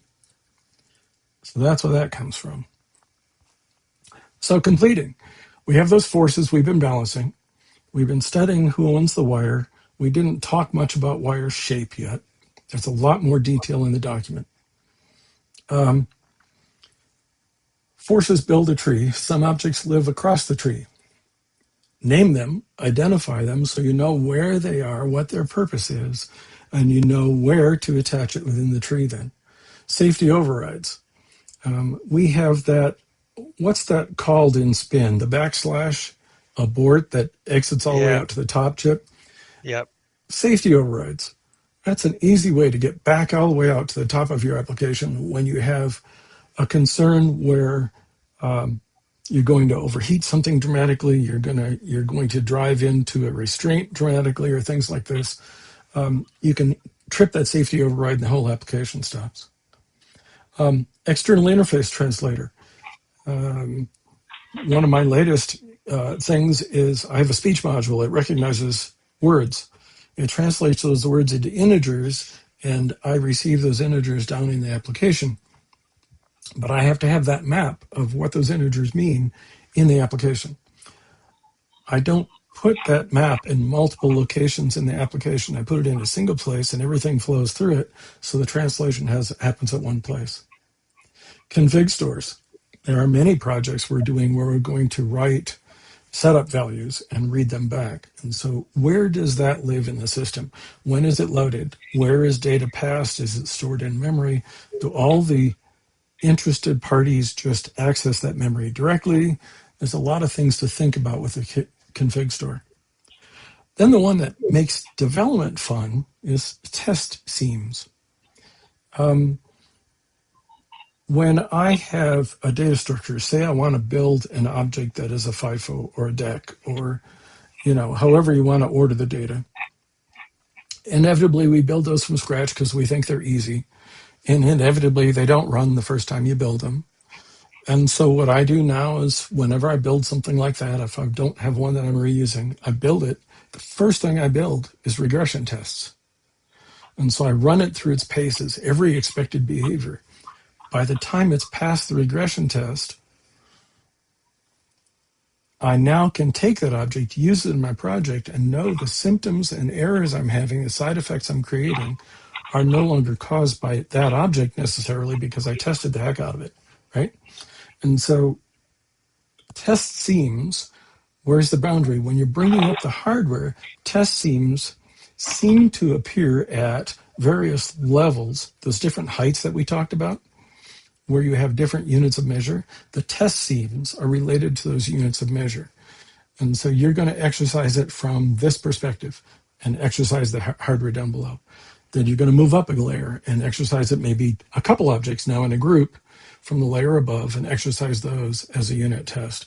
And so as you're bringing the system up, bottom up, the test seams, planning for where testing is done is important so that every time you're going higher in your model, you're working with tested code already and trying to work with your application. Lifecycle sequencer. Pardon my just random slide switching here. Lifecycle sequencer. Well, when you're bringing up a system, and one of the examples I used in the last live forum meeting that we did, the video's coming soon, I hope, was a robotic dog with 13 servos, 3 servos per leg and 1 to move the head. And the P2 is controlling it. And all the servos are lashed behind one PWM controller. But there's also a battery ADC, and there's something else on that same thing. And they're all running in there. And so something has to start this up well in a predictive order such that this robot doesn't throw itself over on its side because some of the actuators moved. You want to come up cleanly. And so you have to have, how do you start the thing? How do you shut it down? And so the lifecycle sequencer, what's available when, which facilities are running, which facilities are not across the entire application, have to be paid attention to. And so that's what that is about. Yeah, that's exactly that's how we have to think about all this stuff. Mm-hmm. So now keep a resource budget. One of the things I found myself doing over the years, and all the way back to 2007 when I was doing the P1 CAN controller, was I couldn't build anything until I had created a diagram of what I was seeing in my mind's eye, which cogs had which responsibility, which pins were they working with, and then what roles did they play in the system. And once I had that diagram, building became much easier. And so to that end, keeping a resource budget is kind of the way to do this. Which cogs are doing? Which smart pins are we using? Who owns the I/O? Which cogs own the I/O? What's the reason we have something allocated to the cog? Determinism. There's a list of 5 or 6 different things in the document behind this presentation that speaks to, here are the different sentences. If you can attribute one of these sentences to this cog, the role belongs in this cog. If it doesn't have such a role, then maybe what you're trying to put in this cog by itself doesn't belong there. And so it gives you a way to think about, what do we need running in parallel with the other cogs, or how much can we put inside of a single cog, and it makes us think about that. So, judging the cut. For increasing sharpness, those of us that have been studying systems design from the functional standpoint have run into this before, where we talk about coupling and cohesion. And what you're talking about is when there's a separation between two cogs, separating the things that go into the two cogs, or even two tasks, and sharing information between them. The measure of the correctness of that separation has to do with how many things have to cross that boundary, how wide is it, and how isolated are the things on both sides of the boundary. And so if I change the system and something in the system changes, and it's other than just adding a new transaction, but it's literally the behavior of what's on both sides. If both sides have to change because of something, that was probably the wrong decomposition. So all the related things want to belong in one cog. All the unrelated things want to be outside of that cog. And so the way you measure that is how well things are really tightly coupled within the cog and how loosely coupled they are between cogs. It's kind of what we're thinking about here. And cogs and tasks are interchangeable from this discussion. The back pressure, min cut. When we have to take a schematic and we move it between two different boards and you're trying to put a connector between the two boards, the last thing you want to do is take 200 signals across that connector. You're going to look for your schematic and see where is it a small number of signals that you want to move between the two boards. And you're going to pass only those signals between the two boards. Same thing here for code. Does this make sense? Totally. Okay, so that's what we're dealing with here. Now, it does, but here's the thing. This requires some like contemplation. And yes. I mean, that you can come into this through experience, but it would be good to have a introduction like what you're doing, so people can kind of like anticipate this is how they're going to have to think, because this is how good things get built that work well. Yes. You know, exactly. it can't be some intertwined spaghetti disaster that exactly.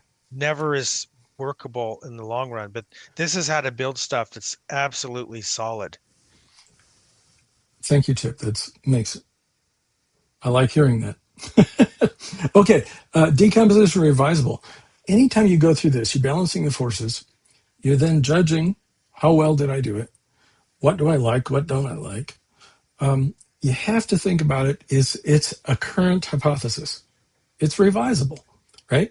I got all the way through the shape I want. I know which objects are going to have. I know what the communication is, but we have to think it as revisable.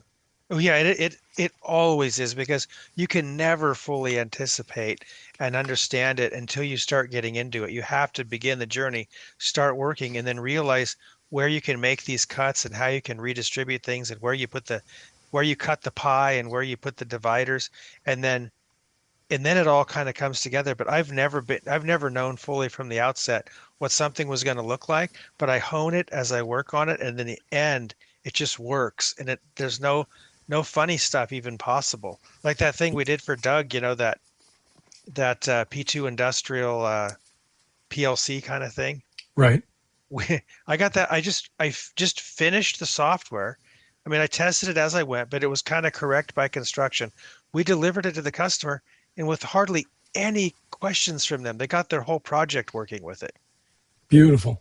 I mean, and it was Beautiful. just because of this kind of discipline that went into it, which was not hard. It actually makes the work fun, and you have a Yes. really good confidence about what you're up to when you've got things organized right, and you can just Yes. move. And otherwise, how could you just give some customer something that we just now finished and have it work, you know, Right. And you can't without, anticipate how much of it really works because it's a broad system.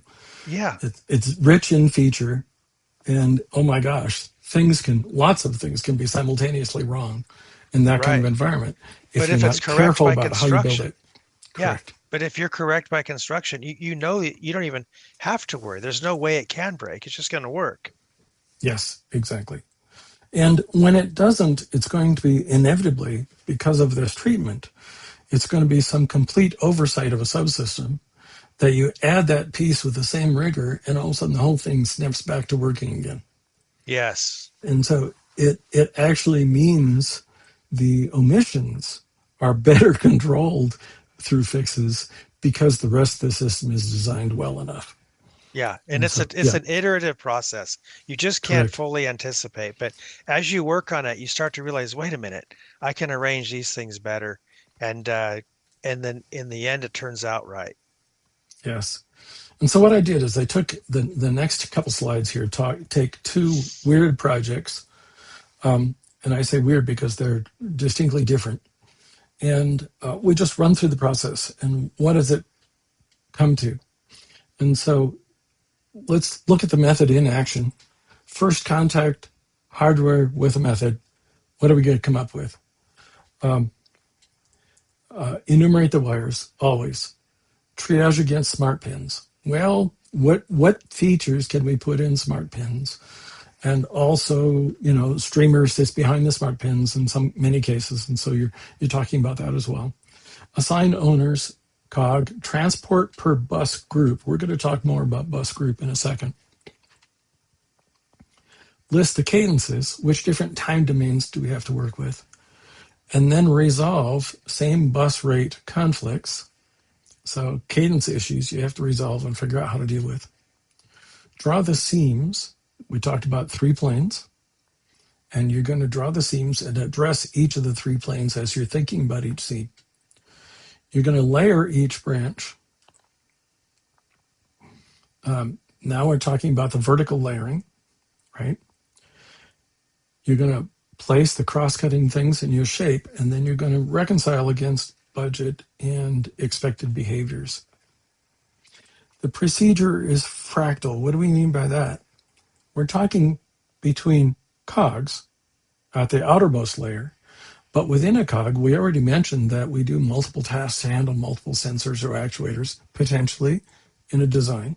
And so it's fractal in the sense that we do the same thing within the cog that we do between the cogs for these boundaries, right?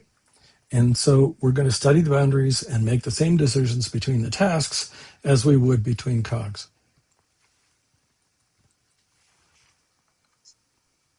So, one of the weird projects I talked about. Last week we talked about a walking robot.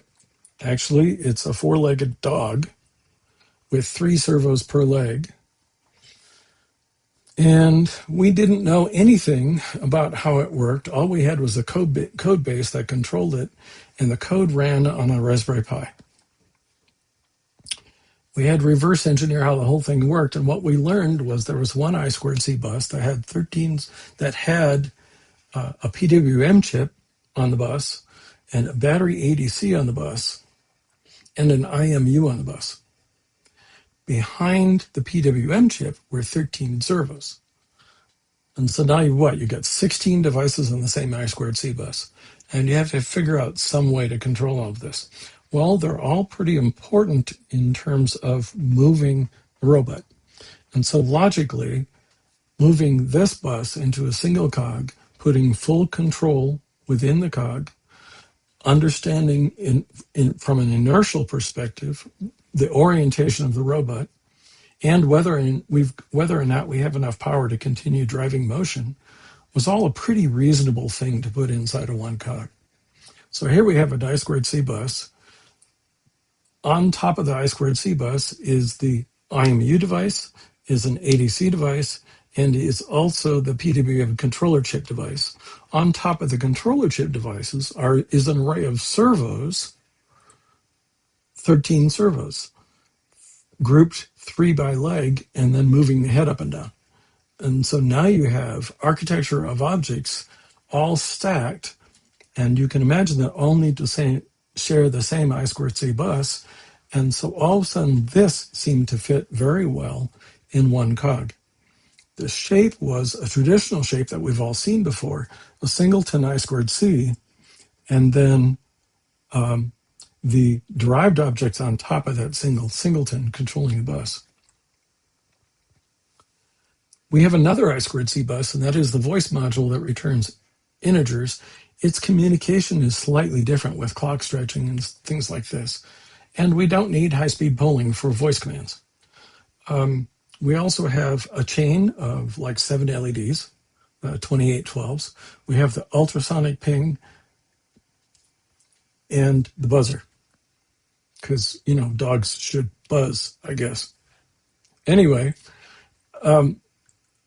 what we were able to do through this decomposition technique is realize that with the different time domains that those 4 devices, the voice, LEDs, buzzer, and ultrasonic needed, that all of that would fit into one cog amazingly well with tasking, driving, the control, and sensing. And so we ended up with, through this study, through balancing the forces, that was another cog. And then so what falls out is you have the orchestrator on top, the motion control, and then other I/O. 3 cogs total for driving this entire robot.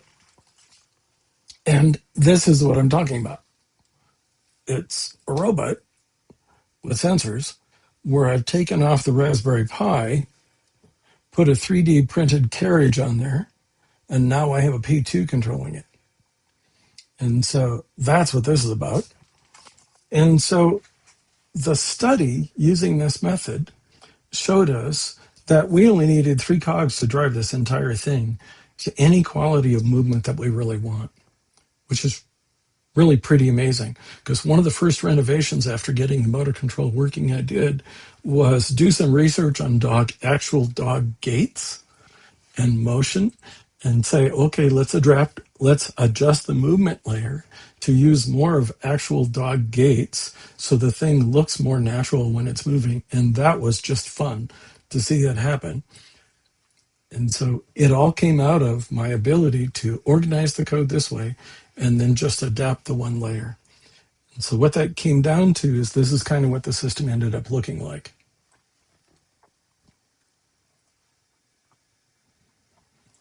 So that was one. So these guidelines, balancing these forces, came up with this shape. Worked pretty well because this is a pretty minimal set of cogs. I have 5 other cogs to sit and do things with on this thing. And so, oh my gosh, what am I going to do now? I've got, I'm thinking Bluetooth. Let's do an iOS app to control it or something. Or I'm thinking, let's replace the Raspberry Pi camera with an I2C and AI contained image recognition camera. So I can now recognize objects and move towards them and hide from objects and things like this. So I could give with just minimal additions of sensors. By the way, there are 3 additional servo ports, and my dog doesn't have a tail. You can just think about fun things because it's easy to add on. I don't want to say glom, but it feels kind of like that. With this kind of planning, adding on, you can add on additional features without interfering with the existing systems. And that's real important, right, if you're extending a system.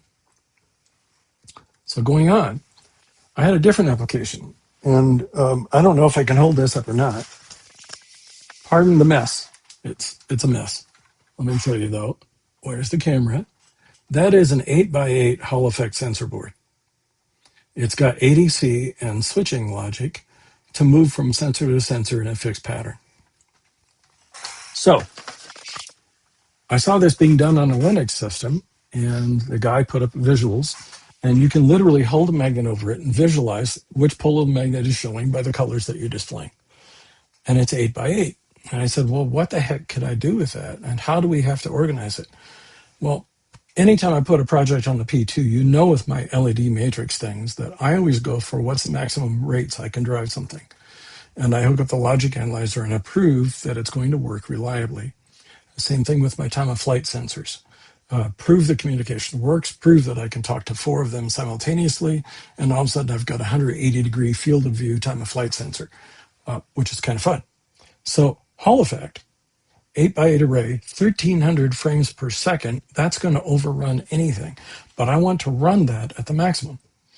And so I built the driver to do that and then a FIFO to capture those results.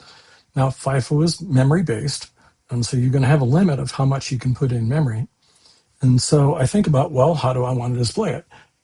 I need to keep images around long enough till they're displayed, and then I can free up the memory. So that FIFO has to be deep enough to handle that need. But then, when you're dealing with displaying simultaneous displays, how do we get the content to the displays? Well, at 1300 frames a second, you're not going to create a useful display, so you need 1 frame every 60 frames a second is what you need at the displays.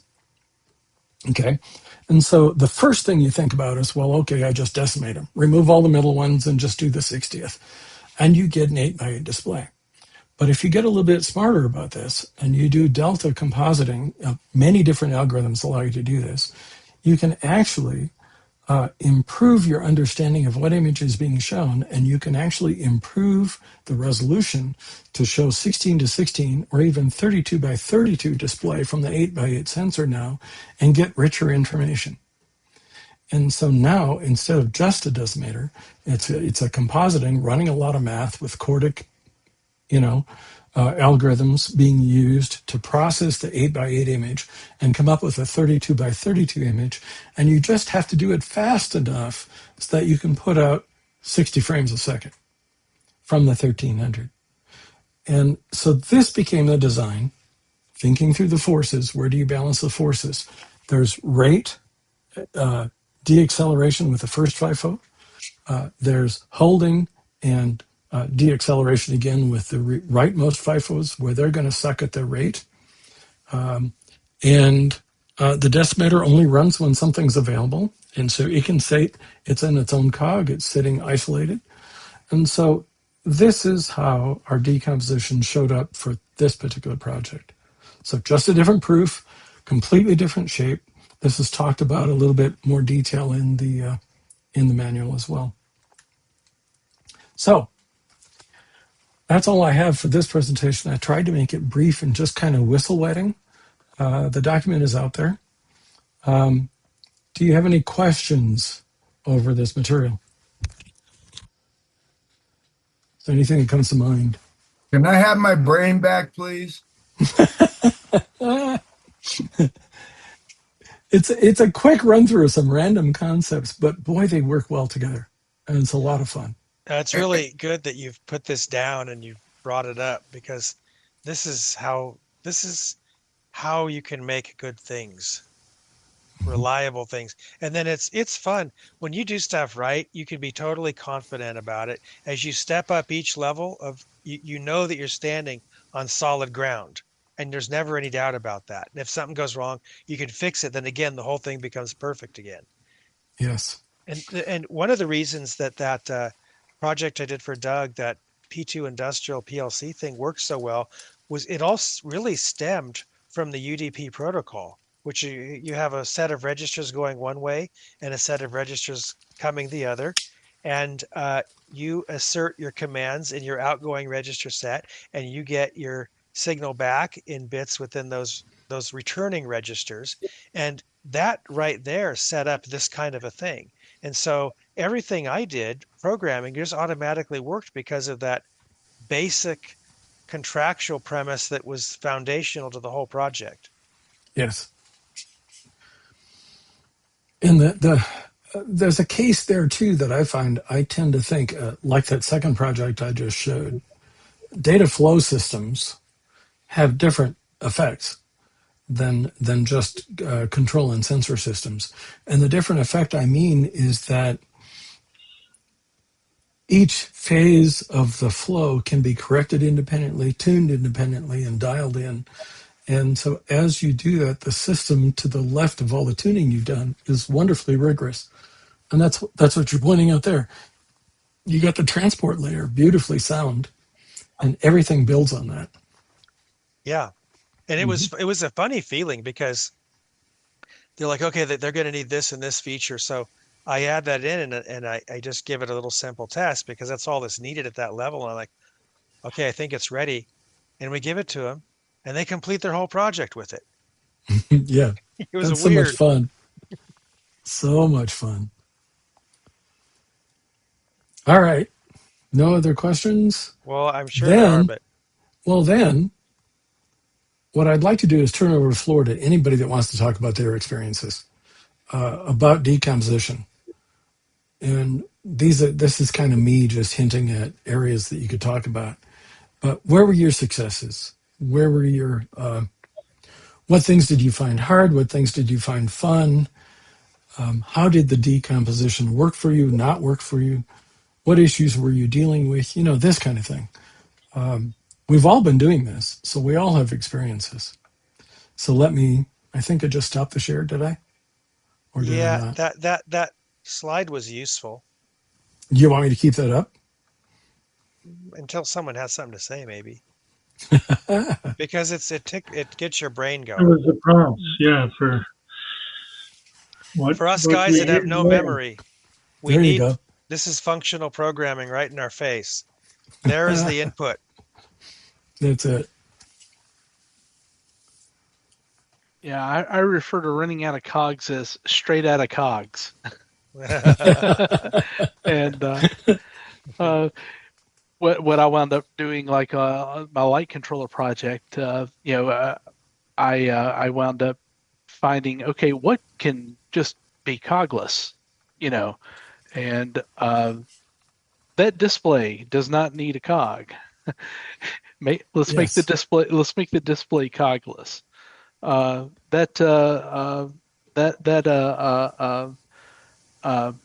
What is it? What are they called? Rotary encoder does not need a cog. Yes. It's like, and so just started, pulling all of those things out that I can. And then, all right, what can I combine into a cog? It's like, okay, I want to make this thing multi-threaded so that the web server that runs on it, listens to multiple sockets rather than just one. That way it can, it will service a web browser faster and make things work better. It's like, okay, that can all live in the same cog due to, chip making tasks. You just, all of that just lives in one cog now, and it shifts task and can service many of those sockets. So that was a problem that made me learn early on. You definitely want to combine as much as you can, and you want to make those things all related. So all of my user interface tasks, such as displaying having the display run, manipulating the display, and any watchdog items that need to run, they all live in a single cog. They're not time dependent. They're good enough. That type of stuff. And I love how you show the flow of, going from sampling.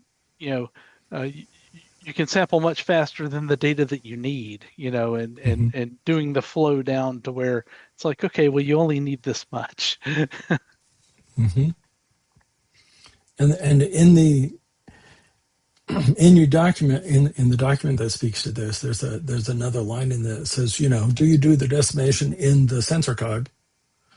But that interferes with visibility because now you can't tell what all the intermediate samples were. And so you throw all of them into the FIFO. You put another watcher cog just displaying and tracking statistics and things, and you still have your decimator cog. And that's another thing we learned about with this kind of straight shape is that our cogs are non-interfering in the majority case with things that we're doing. And so adding additional listeners for different reasons is almost free in the sense that it doesn't interfere with the existing system. That's how we got away with doing HDMI displays that were memory watching, things like this. So the P2 offers us diagnostic tools as well as freedom of implementation in terms of this decomposition effort.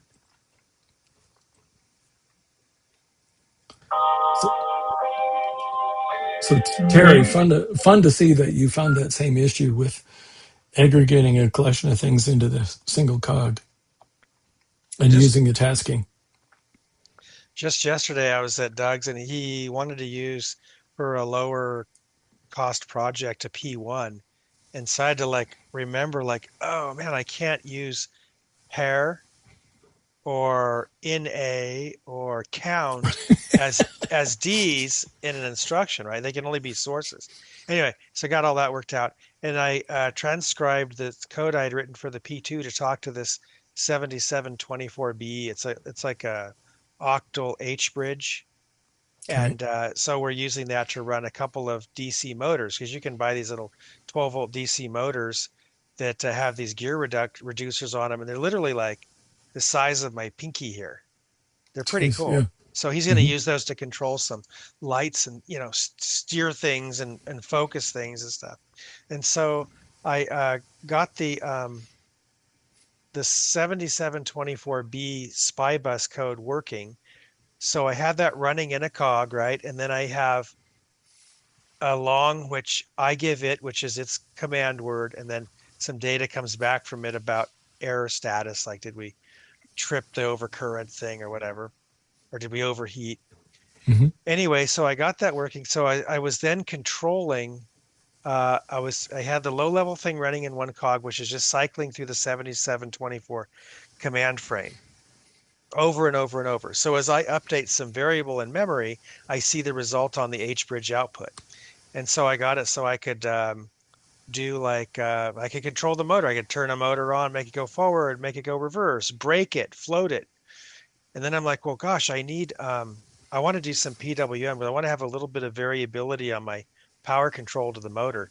So I had my low level driver output like a cycle, so every time it updated, it would write a 1 to a register, and then when I would see that register, I'd write it to a 0, do my business, and then loop back and wait for it to turn 1 again, right? So I was using it to synchronize my upper level spin code. Then I'm like, I got that PWM thing working. It's like, okay, this is good, but why don't let me pack that into the cog now, into the lower level driver. So I got that put into the lower level driver, and now I just have to give it a 6-bit, 2 bytes, a byte for motor A and a byte for motor B, and they are signed 6-bit values, where plus minus 64 is full on, and everything from 63 down to 1 plus or minus is either forward or reverse, but in some amount, and then 0 is just total pure float, no drive. So it's okay, that's cool. Now I've got that thing working. Now all I have to do for my high level stuff is just control the speed for each motor by just giving it a byte value, really a 6-bit signed value. Then I'm thinking, well, okay, that's good. I got the PWM integrated. Now I've got to work on the Hall effect sensors coming in. So what I can do is wrap them around the frame update, because it takes 64 frames to make a whole PWM frame. Right, so that low-level H bridge gets updated 64 times to make one PWM frame. The PWM frame rate is about 400 hertz, but it's I think 20 microseconds to update each cycle on the H bridge.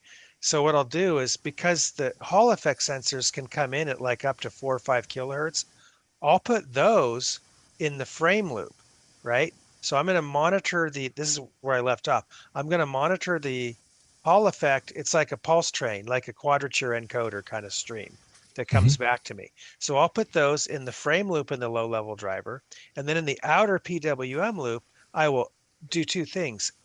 I will grab the next speed command for that next 400th of a second or 2.5 milliseconds, and the low-level driver will report what the absolute position is and what the delta is from the last frame. So I have speed and position indications. So now what I could do is in the top level of spin, it's easy. Mhm. I actually use the low-level driver as my time base, right? When I see it's updated, I know that 2.5 milliseconds a marker has hit. So I'll recompute my PID loop to totally control the motor. I'll look at how fast it's going, where it's at, what my goal is, and then I'll update my output commands, and then I'll go back and wait for it to finish another PWM frame where I'm going to get updated readings, and I'm going to give it a new command. So that will make it like 400 hertz will be my loop rate, which is plenty to control these DC motors, which they can't go forward to reverse in 400th of a second anyway, you know. Hmm. But it's Hmm. going to work out really nicely to have things distributed, but it all is incremental. I couldn't have figured at the outset exactly how it would work. When I started, I would have written it all in spin initially, but then as I want to get more speed, I got to pack it into a dedicated cog, and then I can really add and add and add onto that program, and then Hmm. get what's going on at the top level. I can keep that in spin because it's convenient. I have lots of math operators. It's like perfect place to do the control loop. But Hmm. all that other stuff's going to get handled by that one cog. But it's just a simple thing where I give it two speeds. It gives me back the speeds and positions of the motors and a time marker. Hmm. So it's a simple contract between the two. And that's not Yeah. as elegant as all the stuff you've been talking about, but it is like a little micro case of how this concept works. I think you say it's not as elegant, but I think if you look carefully, it kind of is, because the narrowness of your contract gave you the freedom to do what you Yes. wanted to on either side, Yes, right? yes, yeah. Had you not paid attention to that and made it much more complex, you would have found the work up top much heavier, Yes. right? And so it's exactly that thinking that makes work all over the system easier to deal with if you think about it this way, right? And so it's fun, and as long as I've been doing embedded systems, um, and that's something the book says, no matter how experienced you are, you're going to inevitably, the next project or two that you work on is going to teach you something new. You can Yeah. come to this with all the experience you want, but something's going to happen that's going to really open up your eyes and say, I haven't seen this piece before. This is pretty cool. And I can extrapolate from what I've been doing with the others about, I should really kind of think about that here too, you know, and yet it augments. And so my purpose for asking here is, do we see anything? Granted, I did a really lightweight, maybe even not as rich as I would have liked presentation because I wanted to get through the concepts pretty quickly. But is there anything here that trips you up and says, you should probably consider this as well, right? Have I missed anything essential in this layering and the Well, forces that we're talking about? I don't think so, because I think what it is, it's an introduction to how to think about this. Now, this stuff people will naturally come upon with enough experience, but it's helpful to kind of have it laid out in front and get people kind of just thinking about how to think about this stuff. Because Good. if you can get the thinking right, you'll have a lot of fun and you'll make stuff that's rock solid. And then it's fun to make stuff. If you have confidence about what you're doing, you can do more and more stuff. The worst thing in the world is not being able to have confidence because you could never get a handle on what's happening, which I think is the case with a lot of stuff out there these days. There's a lot of background interruptions occurring in your timing. There's all kinds of weird things going on, stuff you just intermit, it's like, works one day, doesn't work another. I mean, that sounds Yeah. silly, but it Yeah. seems to be Non-reproducible effects. yeah, it's the Yeah. shape of the modern way. And so you can't build on that kind of thing because it's just too crummy. You have to have Hmm. something that lets you build an incrementally solid foundation, and you can completely stand at the top level with confidence and add something else, or, go back and change it however you need to. But that kind of simple contractual thinking, uh, is the best way to make stuff. Yep. Agreed. Well, let me take this down for a minute and then show you the kind of the origin of stop. Can I control the mouse buttons? Hey guys, thank you very much. I think I have my brain almost back, Stephen. I can't find it right now. I'm looking. And yeah, it was an excellent lecture. I'm going to be reading that because as I'm doing my little bit of coding, I'm going to try to some of it I picked up on. Yeah, I already do, but now you've made it so it's like, okay, let's take a more serious look, take more time, and do it in smaller chunks and make sure the stuff works as you integrate. Yes. I like that. Yes. Okay, guys, it was a pleasure. Y'all have a nice day. Okay, did you find the link you wanted to the documents? Oh, let me go back up to that up there because I downloaded all those documents. Okay. Okay, and then I'll just have to look in each one of them. Cool. I just wanted to show people what the head of the thread looks like, so you have this in kind of your mind's eye. Yeah, because there's a whole page there I stumbled on. Where was that? There's one at my website, but then there's also this one in our forum. And can I share? Share. This one. Okay. Yeah, that's the top, one I saw. Yeah, at the top of our thread, you have this one. Right. And basically what I'm producing is manuals and then app notes. And they're all downloadable here. And the one that we talked about today is the middle chapters of this one. Okay. The Architect's Guide. Okay. Yeah. Okay, I got that one. I downloaded everybody. Good. Oh yeah. So this is all here. Outstanding. I was really happy to see this because I have a weird engineering degree, but it's in cognitive psych, the human machine interface. Yes. And we have to take things in chunks. If you don't do that, you're done. Absolutely. It's the breadth of this processor is wonderfully overwhelming. and so breaking it up into areas of focus and understanding each area as you need it is absolutely we needed to do that. And that's why you see me putting the app notes. I went across and looked at all the things we released for the P1 and then all the app notes and things. There are like 17 of them or something. And then I looked at the manuals that I'm already doing for P2 and I said, where are the gaps? And so there are about a series of 8 app notes that are the gaps, and I'm filling it in kind of one every couple of days. And so the next one you'll see is using the structure. Then you'll see different floating point math. You'll see integer math. Those kind of things will come out. And then I'm looking for others. You'll notice I put a streamer manual out there. The XByte manual is coming next.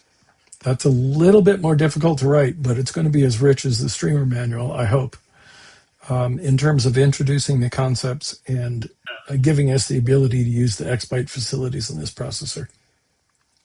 The thing is that you put it into chunks. Because in the beginning, I was overwhelmed.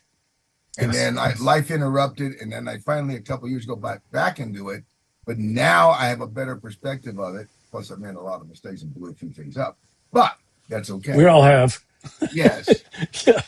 That's part of playing around. Good. Yes. So I really appreciate it. I have to go put together a stove now. I had to put the thermostat in, and it came from New Zealand, and the wife is squealing. Oh boy. Yep. It's a honeydew. Okay, guys, thank you very much. All I right. appreciate it. Thank you, man. Talk to you later. Bye-bye.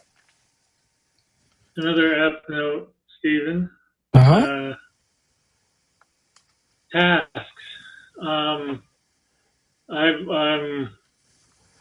They're brilliant, and I'm stored.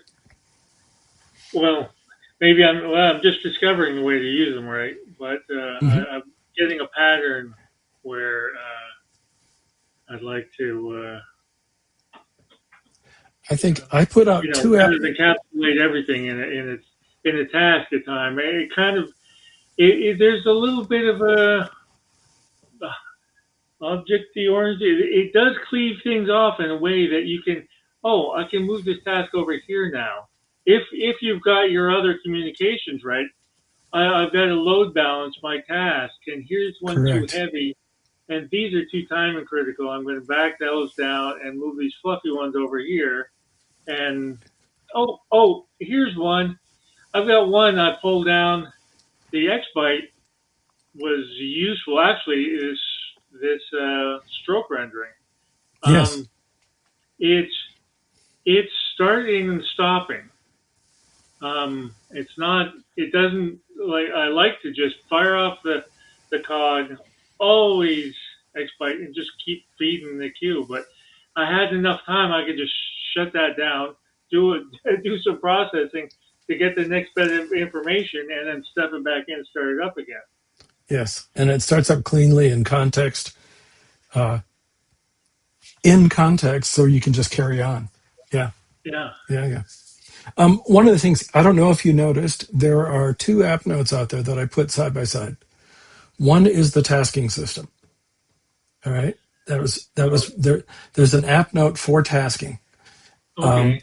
The second app note is about stack checking, because when you're running separate cogs and your stack depth is wrong, or you're running separate tasks and your stack depth is wrong, the symptoms can be all over the place. And you will be trying to figure out what's wrong with your system, why isn't it working? And the stack depths mask the real problems, because the stack is causing weird behaviors. And so when you use the stack probing that I talk about, and I provide a library that's mine, but you may have created your own. So I say in the app note, use whatever you have. Here's what you should try and cover. And so it's measuring the depth, providing enough depth. Here's the little fudge factor you want to add. You can ship the checking if you want to, and the whole system will abort when something happens. That's pretty cool, because I'd rather have an abort than run badly and I have symptoms all over the map that I'm chasing. Mm-hmm. Right? And so it speaks to these aspects. And you factor out all the stack issues, and all of a sudden the issues you're chasing are real issues. And so you can really focus on the problems at hand and the purpose of your application. Yeah, stack so problems that's will why, send you right into the weeds. yep, You don't know what you'll think it's anything but a stack problem. A stack problem is crazy. Working code all of a sudden isn't working and you're scratching your head. And it's a stack problem. It's not because the code's broken. And it's like, what the heck is that? I guess I remember downloading. I didn't get to that one, but over the weekend, actually, Fable taught me a lot about stack and worked out some issues like this, and it iterated through, and then came out and showed me, oh, that's what was going wrong. Very cool. Very cool. How have you, I'm assuming you have the P2KB MCP attached so Fable can use it? Yeah. How's it working with that? That helps a lot, except there's nothing can teach these things how to put the greater than equals in the right order. Constantly, they fumble over that, even though it's documented. Right. They still get, that's language interference from languages they were trained on versus this language, right? And so I had to be very careful with my AIs. If you haven't done this yet, for your environment, teach it that for any questions P2, only answer it from the P2KB. Don't assume knowledge from any other language. If you explicitly say that, it'll get slightly better. So that's one of the phrases to tell it. Please. Is there any syntactical problem with making greater equal, supporting both greater than equal and equal greater than? Is there any? I don't know the language well enough to know. Just fit too. Well, other compilers, depends what you're using, that'll fly through other compilers in a different order. And that's where it's learning. It can do it all, but Peanut doesn't accept it. And I've been using all Peanut varieties lately. And that's where it's, it's out of source code. It's out of functioning source code on other compilers. Right, exactly. And so so that's one of the things I have, and I'm sure you are too. I use Peanut TS, and and it just compiles everything, and I'll see it run over the silliest things again and again. The other thing I see is it will go to edit a file and not have one of its tools for editing files requires it to read it first. Read the file first, then you can edit it. And I can't tell you how many times a day, every single day, a Claude agent of my many that I run is going, oh, I forgot to read it. And so it has to read it again and then do the edits. And that is just driving me silly. It's how can they not have fixed this over the past 5 months, kind of thing. So it's, for heaven's sakes. And so, but yeah, weird side effects. Or midway through the day, a long session, it's compacted out and has to go back. Now that's one of the tools I use is I have an external database and external storage of context information.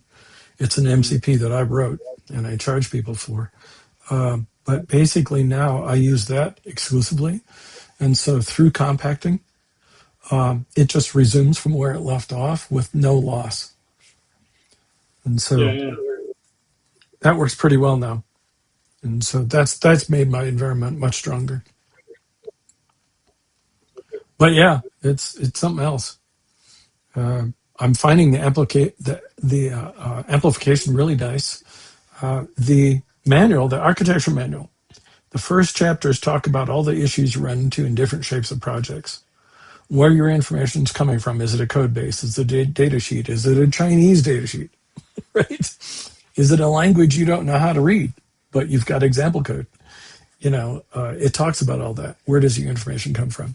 The middle chapter does the decomposition. The last group of chapters actually says, if I have AI tools on my side helping me, AI agents, how does this whole process improve? And it speaks to every single aspect of product development and where these improvements come in and how we can use them. And it speaks to using an AI beyond the prompt in the sense of you have to guide it in process, you have to guide it in the PT knowledge base, you have to guide it in the functional behavior you want. But it's common for me to do a theory of operations on a code base that it's never seen before, and then use that theory of operations as input to what I'm having it produce. Oh, yeah. Right? Yeah. So very detailed description of here's how it has to work kind of thing to get better results. Right? How it's all about loading the context with the right material. Correct. Putting the right meat in the sausage grinder. That's it. Yeah. And hopefully it's a combination of meat that you like. That tastes good together. But yeah, that's exactly it. Well, cool. That's all I have for this. I'm looking at this, greater than equal, less than equal thing. Oh, we've got another run. I think that we could add both versions because there's not going to be a conflict, because unlike on spin 1, there was a problem, right? Because it would say, if you said greater than equal, it would think you were trying to do an assignment, basically write the logical outcome of the greater than to the destination.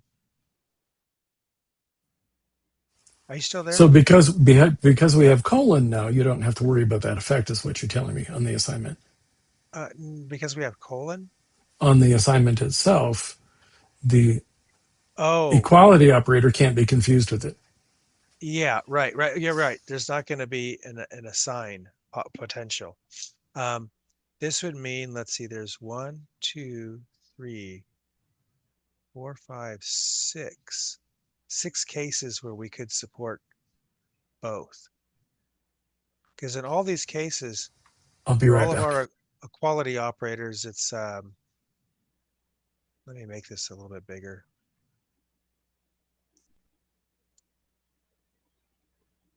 The equal comes after the greater than or less than. So we could have it so we support the equal before that. I don't think that's going to create any kind of syntactical problem. There should be no conflict for doing that. FlexSpin manages somehow. So does it the other direction. I think that's where these models get off. There's lots of source for FlexBin. Okay. Yeah, when you're running multiple languages like FlexBin does, I wonder if that creates an interference in its overall language processing, or whether it's scoped per dialect, per language. You know what I'm saying? Because he's got BASIC in there, he's got Yeah, Lisp in yeah. there, he's got C in there, he's got, He probably you has know, totally different parsers for each one, right? potentially. I We mean, would hope so. There's less different side parsing. effect. Yeah, Yeah, different yeah, parsing rules. Yeah, right. we would add 6. It would involve adding 6 what do we call these things? Symbols, and giving them an equivalent to the other, the primary version. And I think that should work. So that's something we could do.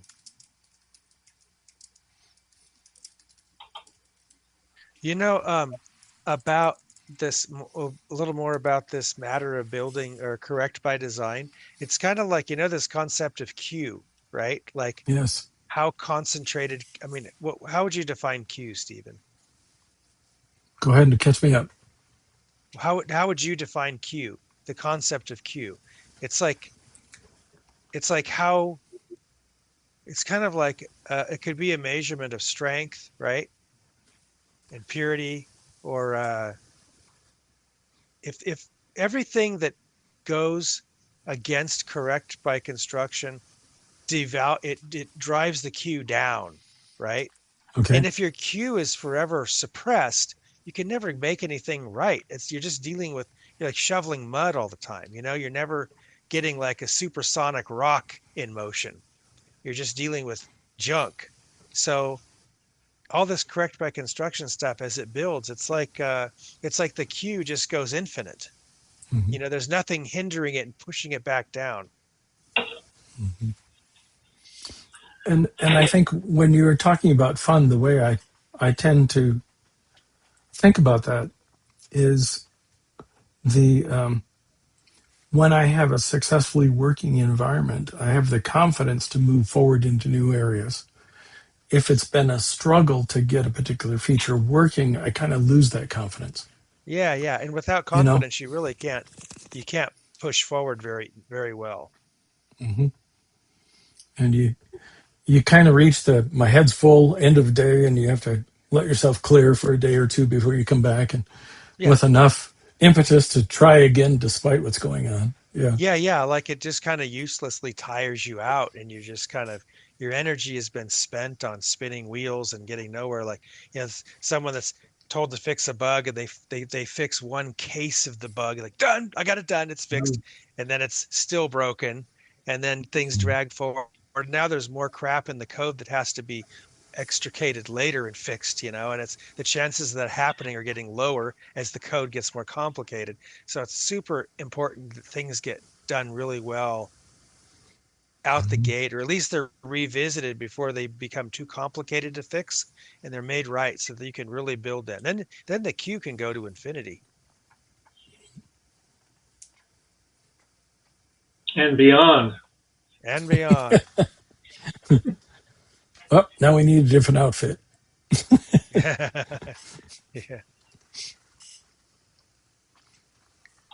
Okay, well, this is a lot of good stuff to think about.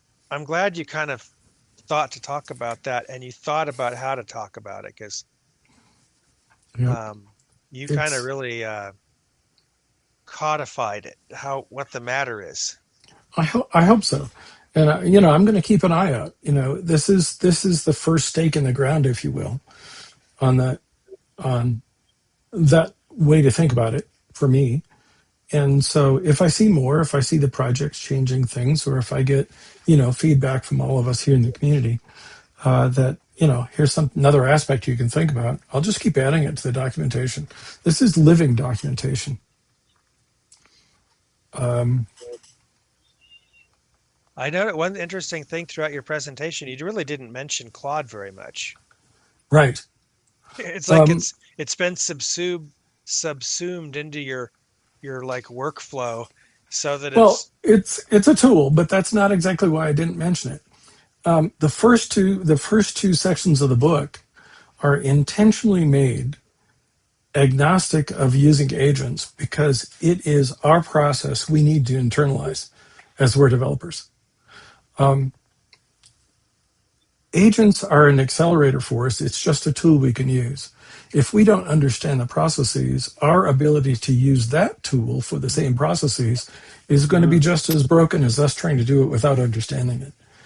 And so to me, the focus really was, let's speak to us, the humans, with the whole front part of the book, the 2/3, and let's get this right so we can understand it. And then the back end is that same experience set. Now thinking through how can agents really benefit us, and truth be told, if you're okay with using agents, my experience shows that you'll find your happiness level climbing because your reach for any one project, things you can accomplish with the project, is much further. And so I can dream of adding Bluetooth to the dog or pulling the camera face off the dog, putting on a different camera face, because doing that is easier now because the lead time from idea to finding a part that's a reasonable match to actually bringing the part in-house, running experiments to get communication running, to then adding it to the device and extending the code is so much shorter. It's back in the realm of fun because it's not months to do something like that. Right. Right. And so the agentic side of this, if you're willing to accept using a tool like that, can bring fun back to your project life. I think, Shannon, you've been seeing progress lately because you're doing that, right? On some long desired things. Yeah, no, this operating system effectively on the P2, I mean, it's 15 years been cooking in my head. Where can I realize that? But this display, bar graph display, really, I talked it through last night. I didn't, that's something I was kind of putting off. I'll get to. Right. And actually, it's pretty fundamental, and I just made a big leap on the whole project. It's just, you describe the idea and something is produced, and all of a sudden it triggers your realization of how to grow that visual image of that something and continue development. Right? When it first came out, I was saying, yeah, it looks like an oscilloscope. Boom. Right. It knows what that looks like.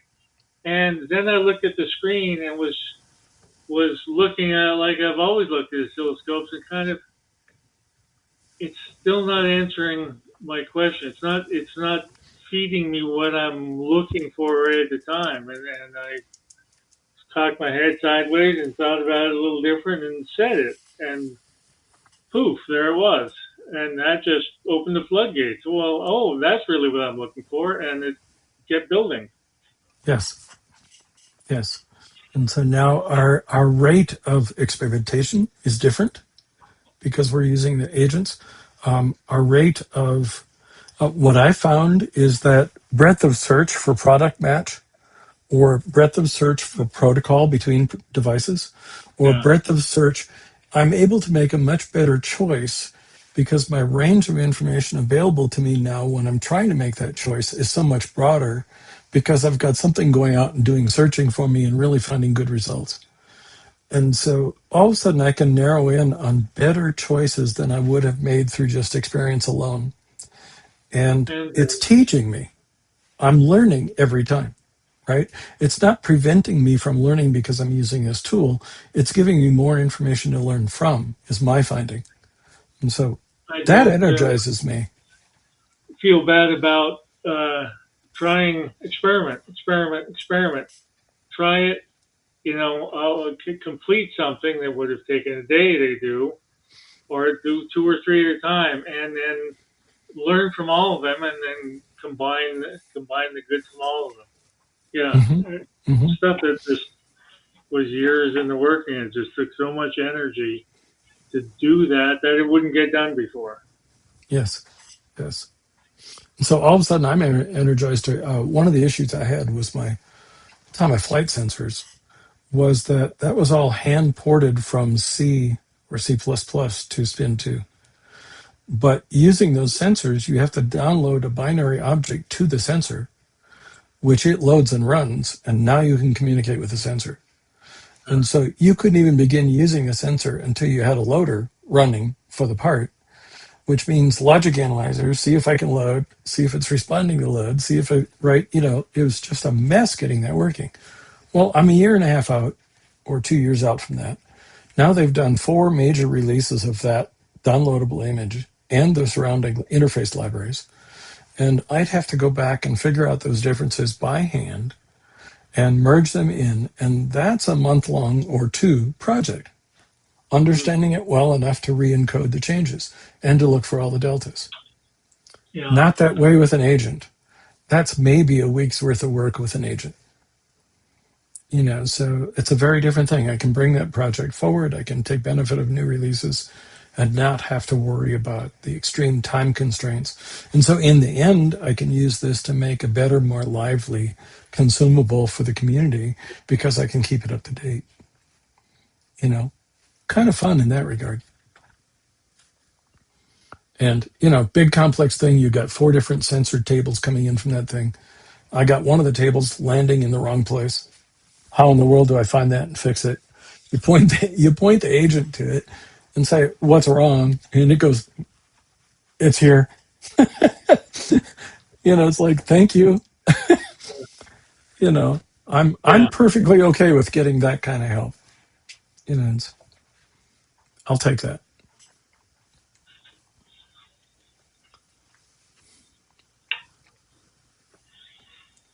Well, this has been fun. Yeah. Well, we can talk about, should I stop the recording now or? Okay, let's Sure. see here. Record. Here we go.